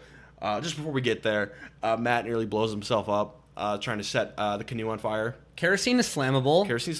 Did you learn nothing from Michael Skupin? There's a lot of things we can learn about what not to do from Michael Skupin. Don't get yourself medically evacuated on the last day. That's embarrassing. Although, I kind of want to see it happen just because I want to know what they would end up doing with it. Yeah, that'd be intriguing. Entertainment. All right, you can vote for Matt, but he's not present right now. You're going to have to pay for all of his medical expenses. So Yeah, he needs give him the money. $1 million. So we go to Final Tribal Council. We get some opening statements. Basically, Jenna doesn't have much to say except she played with morals. Matt says, I played with morals, and I was a provider and a competitor. Really not much here, but technically I think I'll give Matt the edge on the opening statement because he said the exact same thing as Jenna plus 2 things. Yeah, Jen didn't really say much here. Mathematically, Matt has a better opening statement than Jenna. No. Plus 1. And guys, this bothers me. I know we talk about final tribal jury speeches all the time. Opening statements are just as important as closing statements. You need to be thinking about why you deserve to win the game. Use that to set up the jury questions because you can mold their opinions beforehand. I don't want to touch it anymore, but come on. Jenna, 2 sentences, you feel like they have their minds made up, you are wrong. If you assume they have their minds made up, then you might as well get medically evacuated and go for the pity vote. Fair. So there's only 5 other people I want to talk about here. I think we can ignore 2 of them. No, we need to talk about Dave. All I'll say is Dave has one of the worst jury questions of all time. It's stupid. But moving on. All right, cool, we're done. So Butch almost gets hit by a branch. That was fun. That was fun. And then he asked his question, okay, you guys kind of said you play with honor and integrity. Well, are you saying you guys didn't lie? And they're like, no, we lied. But mostly in like self-preservation or if someone turned on me first. So both really good answers, I thought. Yeah, it was good. Starting off pretty good. Be honest. Be open. Yep. Rob wants to know why the other person shouldn't be at the end. And Matt says Jenna didn't really do anything at camp and like wanted to quit. Those are great answers. And Jenna says Matt wasn't really playing the whole game and he doesn't need the money. The second part is unnecessary, but the first part is great. Yeah, I don't know. You might swing like one person by saying they don't need the money. Sure. I mean, why not throw it in there? Yeah. Yeah. If you have something, this is your time to say it. Dina does ask later, like, do you think that should be a factor? And Jenna doubles down. So if you're going to do it, yeah, double down Yeah. on it. So she's like, yeah, it would come into consideration for me. I would vote based on need. So, good on Jenna If for that. all else equal, Yeah. Alex is like, I never want to hear the words honor or integrity again, and I found my spirit animal in Alex. I feel this so strongly. This might have been where I first heard it and like took that into my vernacular. I never want to hear the words honor and integrity again. I'm going to go puke if I hear it. I think if I was on a jury and it was like a question jury, not the modern jury we have, and I think my thing would be like, the next person to say the words honor or integrity loses my vote. Don't say it again the rest of the tribal council. I don't want to hear it. That stuff is garbage. I would be like, Jeff, can I go first? Honestly, I think I would put that. No, don't lie to me. Because if you were completely honest and your integrity is perfect, you don't deserve to win the game because you didn't do anything. Yeah. If you played this game with honor and integrity, you deserve to lose. Yes. That is my take. But he wants to know, what do they regret? And Jenna says she regrets trusting people too much. That's a great answer, I think, for Jenna. She says, I was naive early on and expected people to be honest with me the whole time, and that isn't this game. Yeah, it's just character development. Yeah, absolutely. And self-aware character development. And Matt gives an honest answer, but I think it's the wrong answer, because he says, I kind of regret my role in the Ryan vote, where I put myself off on the wrong foot early in the game. And again, we've talked about this before. I just think you should make it more relevant to the people who are actually on the jury. It's not like there's nothing happening in the game later on. Like you can find something that you can talk about that relates more to specific people that are on the jury. So yeah. Honestly, a better answer would have been, I wish I would have voted out Rob sooner. He was the best player in the game, and we kept him around too long. We let him hang in there for some reason. Sure. It's a compliment to Rob, and it is relevant to the jury, and the jury was probably thinking that same thing as they see Rob make it further and further and further. It's like, oh, okay, at least he acknowledges that Rob made it too far. Yeah, that's definitely a better answer. I think this is Matt's honest answer. Yes. But you don't, just because it's final tribal and the game's essentially over, doesn't mean that you still have to be 100% honest. you should be honest in Tribal Tribal Council, but pick and choose your honesty levels. Like, maybe don't pick your number 1 answer. Pick your number 2 answer or something like that. So the game isn't over at Final Tribal Council. You turn into a lawyer. Yeah. It's like Nick at Survivor versus Goliath. They know not to being a lawyer until after the game. Probably the right move. Probably. Elizabeth said if she had known he was a lawyer, she wouldn't have voted for him. So, you don't need to stop the lie. This is my favorite part. Heidi wants to know who's more deserving to be there of all the people on the jury. And they both say Rob, which is great. And true. And true. And like nobody could deny that. But Heidi's like, okay, but is there anybody else?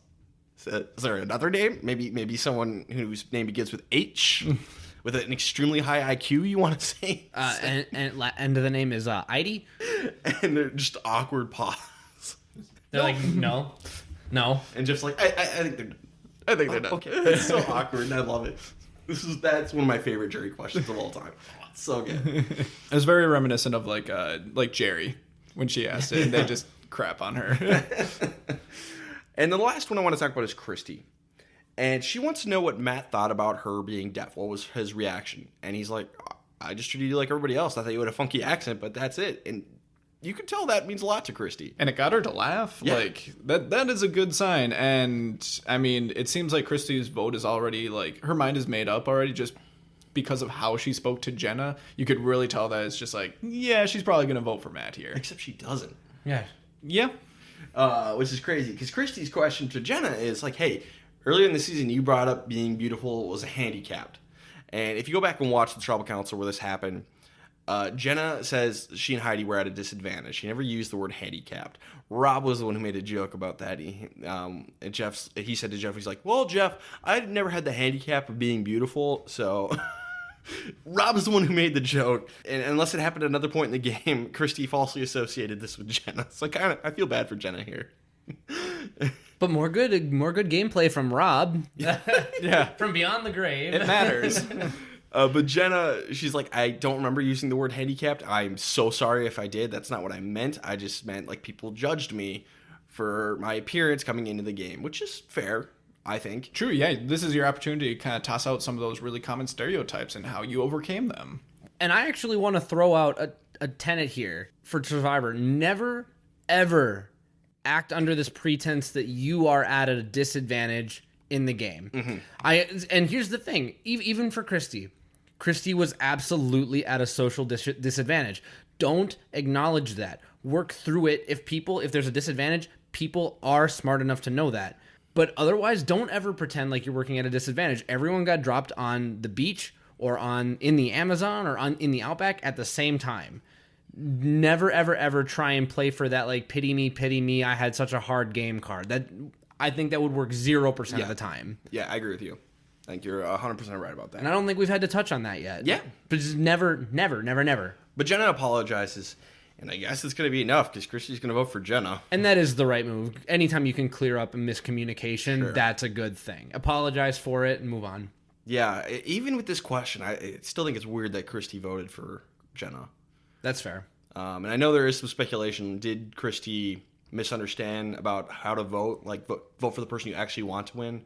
I think that theory's got some legs. It's got some legs, but we have to go with what we're given. Yeah. And she does clear it up at the reunion show. We think, Maybe she's just saving face. Possibly, but I'll take your tinfoil hat off now, right? I don't know. I wear my tinfoil hat on this one. I would not be surprised if it was just an error on Christy's part. Closing statements. Matt owns up to. He's like, I was deceptive. I didn't have the integrity I thought. I'm sorry. I feel like you got 1 and 2, and you need a third one there. You need something else. You need to end this on here's why you should still vote for me. Yep, because this is a little bit more just like kind of like backing off. But if you're going to be kind of having a little more character development, all within Final Tribal, you need to give them a reason, especially for people who are on the fence. Give them a final reason to vote for you over the person next to you. Yeah. And you just don't really get it with this. And Jenna says she wasn't the strongest, but she worked hard. Maybe. And she did come through in the end. She heated up at the end, and that's why you should vote for it. By the way, somewhere Gene twitched when Jenna said, I worked hard. Yeah, Gene out there had an aneurysm about that one. Gene and Joanne, they both just like, what? What just happened? I felt something, but it made me mad. And so we've been doing this thing where we've been judging Tribal Council performances, who's the best and who's the worst, with Richard Hatch still being number 1, Colby Donaldson still being last. And I don't think we have any movement there. No. I don't think so. Absolutely not. But what I will say, this is a good Final Tribal Council overall. Yeah. Like, they don't supersede Richard, but it wouldn't surprise me if I were to go down the line and actually rank them one by one if both of them end up in the top 5, because we haven't had good Final Tribal Councils. Nobody wants to own up to their game and be honest and say, yeah, I was backstabby. I didn't have integrity, and both of them owned up to that. Yeah. So even if they aren't the best players to get to the final two and have a lot to articulate about their games, given what their games were in hand and the way that the questions came in, I would say that this is the strongest overall Final Tribal Council performance through 6 seasons between the two of them. Yeah, I would agree on that. We have 12 people, and I think Jenna's probably the second best. For Final Tribal Councils, I'd probably put Jenna at 2. Yeah, I would agree with that.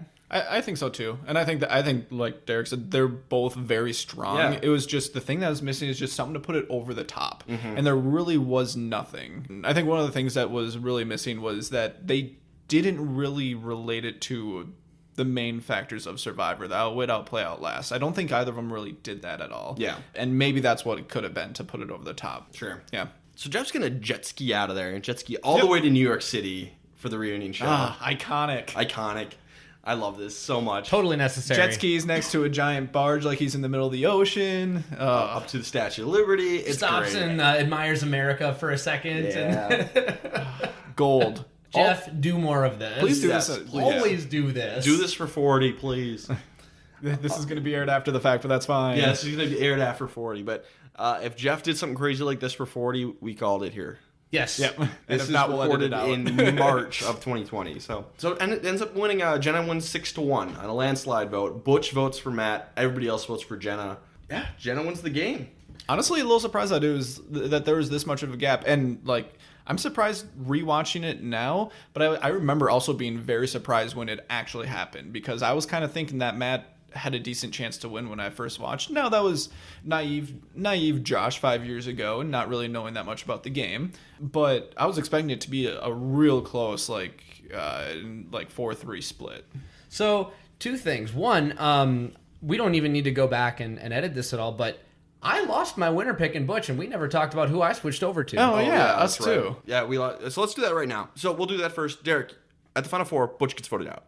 Who's your new winner pick? It's got to be Jenna. It had to be Jenna, because I feel like Matt can't beat either of them. And there's no way they let Rob get to the final 2. So even though I feel like I have this spoiler in my head where Rob doesn't make it, Rob has not performed well in these challenges. So for me, it comes down to who can win the challenge. I don't think it's going to be Rob. And if Rob can't win the challenge, Rob's not making it. Jenna will win the final 2 in 66% of the outcomes. So I have to say Jenna. Okay. And then at the final 3, Josh and I both lose Rob. So we 50-50 shot at getting this right. 50-50. Josh, do you remember who you picked back in the day? I do. I thought it was actually going to be pretty close here, but in the end, I did think that, just in general, I thought Matt had just done a little bit more. To be fair, at the time, like, I wasn't huge in Survivor. Like, I was just starting to watch, getting my feet wet, so I didn't know a whole lot about, like, looking ahead, like maybe predicting a little bit who the jury would vote for or anything like that. But I did think that Matt was going to win. And I remember with you when I watched this in 3rd grade, I thought Matt was going to win, hands down. So Matt was my pick. Nowadays, I definitely would pick Jenna. Like, you know, coming at it, this is all the knowledge I have. Jenna would definitely be my pick. Just looking at the jury, people really like Jenna, except Christy. So, but I picked Matt back in the day. So Josh and I end up being wrong in the end. Derek ends up getting it right. Right before the votes came out, you asked me, Derek, who do you think is going to win this, and what do you think the vote count is going to be? And Derek flips. I did end up flipping and saying Matt, but before that, I did say that I thought that Matt was going to get 2 votes. And then at the last second, I flipped back to Matt because I was just like, I don't know what's going on You second-guessed anymore. yourself. Good thing my winner pick, my true Yes. winner pick, was locked in at Jenna at this point because indecisive Derek would have been voted out just like Christy. So Derek goes from Gene to Butch to Jenna. Josh and I go from Rob to Matt, and it doesn't work out for us. Nope. Oh, well. A good amount of the time we usually land on the winner at some point. Yep. It usually happens unless you have the person who finishes second. Yeah. So and here we are. But not this time. So my question for you guys, Jenna versus Matt, did the right person win? Yeah. Between the two of these, yeah. Yeah. Yeah. It hurts me to say. I think Jenna's a better winner than Vesepia, but I don't think she's a better winner than Brian. I don't think she's better than, certainly not Ethan, certainly not Tina, and certainly not Richard. So not a great winner, not a great capstone to an otherwise remarkable season. I'm just going to say, yes, she's the right person just because Matt, I feel like, was mostly just coattails for Rob. and she apparently blew him out of the water with the social game. Yeah. Very obviously. So I see how it was so much of a blowout vote-wise between these two. There's an argument to be made that Matt had the better strategic game than Jenna, but Jenna hands down had the better social game and had the better physical game. And got hot at the right time. Well, she was always hot. Yeah. Don't dab. But Jenna got 4 wins, which ties the record for women, and then it had a really strong final Strapa Council performance. So yeah, I do think, as much as I love Matt, I do think Jenna is the right winner. Yes. The best player one of those two. Yes. Of those two. So the reunion show is fine, nothing special. Yeah, there's nothing that really like stands out or anything. So let's wrap this up. Best player of the season, who do you guys got? Well, you know what? Let me throw out 2 nominations to make it fun. Dina and Rob.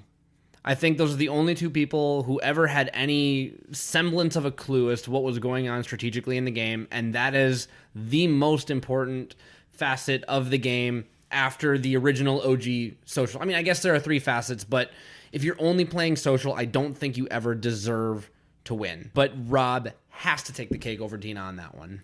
Yeah, I completely agree. It's Rob. It's not even close, and I don't even think that you can consider Dina just because, like, yeah, you can like call back to people who had like some good strategy, but you can't go that far back. Yeah. I didn't want to be lazy. Come on, we're trying to dig a little deeper. There's nowhere to dig here. No, it's Rob. And this is the first time the best player of the season, in my opinion, wasn't the winner. I think that for every time I've done this is the first time that the best player of the season did not win. Yeah, I mean, because you can always kind of just like argue against it, like, oh, if they were the best, they would have. I reject made that it. notion. I completely reject that notion. Yeah. The only time that you can give it to someone who's not in the final 2 or the winner is when there's such a big gap. Yeah. How about the worst player of the season? And this only counts the 10 people or whatever number it is who made the merge. So in this case, we have 10 people to choose from. Who is the worst player of the season? Yeah, Ryan, why don't you start this one? Okay, I got Christy. She was pretty much a nothing in the challenges. Socially, she pissed a lot of people off. She did get better. And strategically, no. she was in alliances, but her indecision just tanked her own game. And she really didn't form strong bonds, seemingly with anybody in the final 10. So she was pretty terrible all around. So I think it's definitely Christy. I do think that it is Christy. I'll agree with you. I want to throw out Butch as being a horrible player as well. He was the definition of getting drug along. I literally brought out the drag behind the horse and buggy across the desert. I think that absolutely describes Butch's game. He was getting drug along. He ended up on the wrong side of the vote. So it's not even like he was included in these. Everybody loved him, but nobody wanted to talk to him.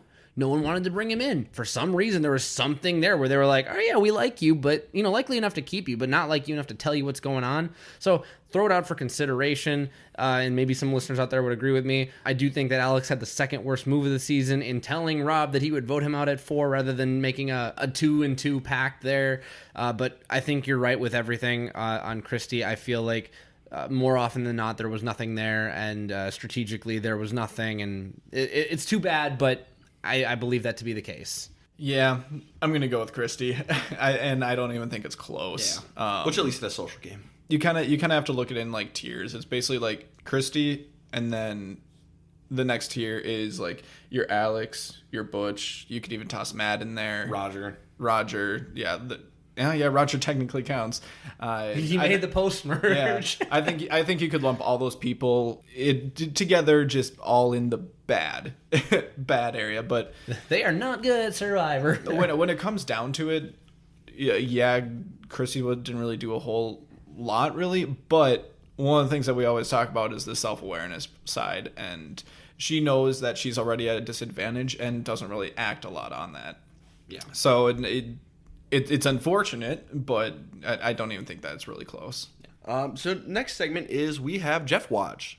Derek, is there any updates on Jeff Watch that you saw this season? Not particularly. I think he is, if anything, this season he's removed himself maybe a little bit more, but we saw that in 5. It's not even too different from what it was in 4. We don't see Jeff really wading in and out and things anymore. I do think that he puts his foot down. Now, like, almost we're at modern Jeff. Mm-hmm. Almost. I don't feel like we're going to get a ton of development for Jeff until season 40 now. But he's really settled into who he is as a host. I wish we would get more goofy moments like the jet ski at the end, because I'd like to think that he had input on that. I wish we'd get more of it. But otherwise, no huge developments. This is a Jeff. I didn't notice anything. The jet ski was big enough. The jet ski. Enough development there. And then how about the weather report? Weather report. In the post-merge, we had 9 days of rain in the Amazon. And by the way, these were not light rains. This was bad. It is a rainforest. Correct. It is a rainforest. And at a certain time, like in the finale when I was watching, like they showed the camp flag and it was halfway underwater to just kind of show like where it started and where it is now. That's crazy. And that gives us 12 days of rain overall, which is actually the most amount of rain that we've had on any season to date. So at least by weather metrics, I would say that this one has been the most difficult in terms of precipitation, which is to be expected. They are in a rainforest, of course. Water conditions, I mean, just speaking about climate in general and theme in general, it seemed like water wasn't too bad. It seemed like the fishing, once they figured it out, ended up being all right. Other than the fire burning down, which was really more their fault than, the Butch's fault. Yes. Butch's fault. So it's unclear, Ryan. It's unclear. This season overall, I think I would prefer to be on over Africa and also Marquesas. And I think Australia. And Australia. I'll say that. Yeah. That was pretty miserable at times. But I do think this is tougher than either Thailand or Borneo. Yes. I would put it up for debate against like Australia just because you know how bad it can be when it's really wet. Yeah, just thinking of how pruny everything is. Well, and my other big, and I'll walk it back to and agree with Josh. Australia, the reason they lost their camp is because they were stupid and they didn't listen. Flooding. They didn't listen to the home architect when he said, "Let's build it up there." They're like, "Nah, the beach is good." All right, Josh, what is the most memorable moment of the season? Yeah, so to recap, we did have some pretty good finalists. We had the obvious jumping off for peanut butter and chocolate, and you have the sharpening of the machete by Matt, the serial killer, and then you have Butch burning down the camp. And then from the pre-merge, we got the girls bathing in the river. Yes, of course. The Amazonian women. Yes. The Amazonian women. All of them in the post-merge are super strong. All great contenders. But in the end, you got to go with the thing that sticks in your mind the most here. And for me, it was my very first Survivor memory. So I got to go with jumping off the ledge here. Some chocolate and peanut butter. So finally, last thing we got to do before we wrap this all up, we got to update our season rankings. Season rankings. So I already did mine. I'll give you guys a moment to think.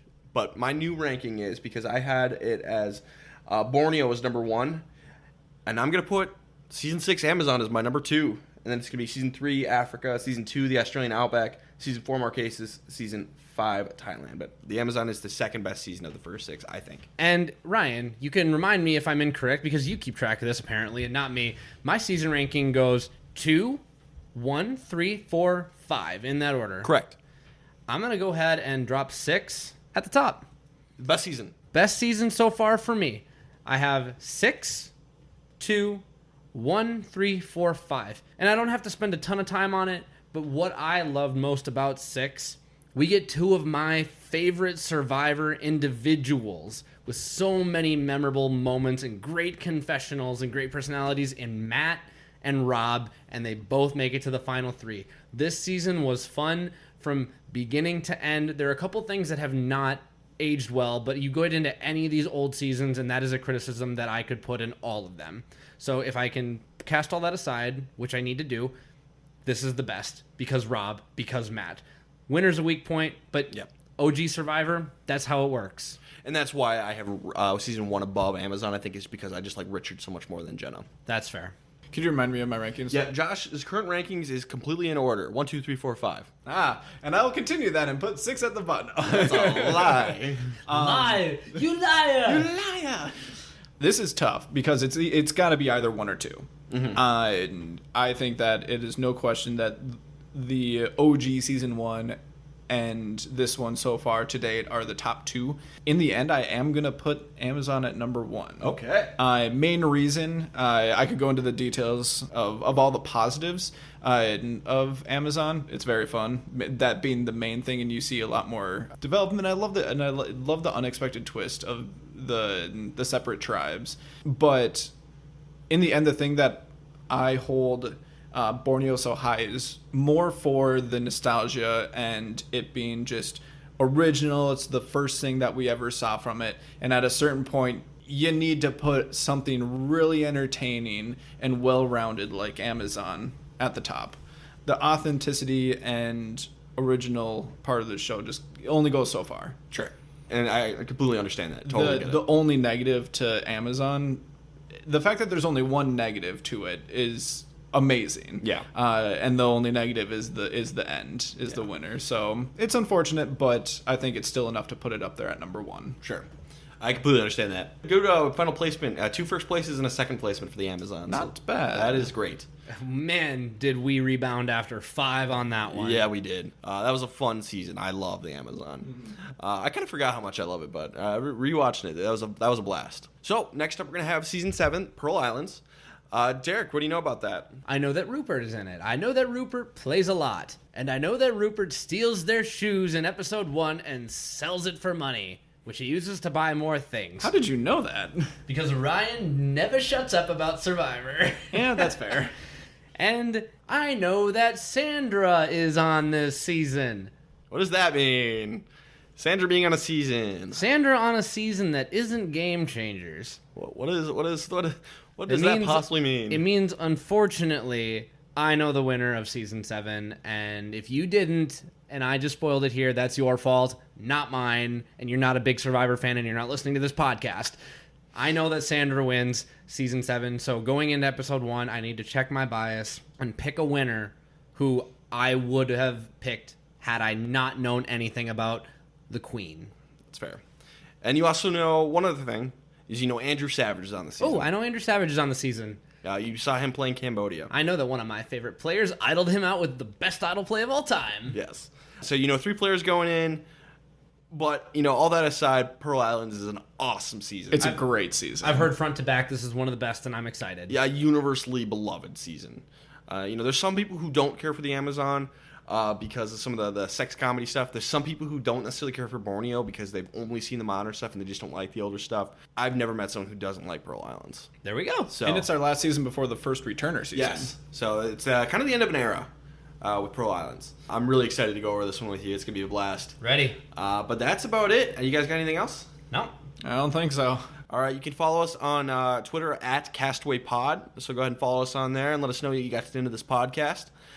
Make sure you keep up with us when we release our episodes when the current seasons are coming back out again. We do every Thursday we drop a new one on that. Let us know what you thought about Amazon. Is it out of the first 6? Is it your favorite? Second favorite? Yeah, I'd love to see people's rankings. Yeah, I'd love to see people's rankings for the first 6 seasons so far, just to see do our thoughts align with everybody else's. I have a feeling they probably do, but maybe not.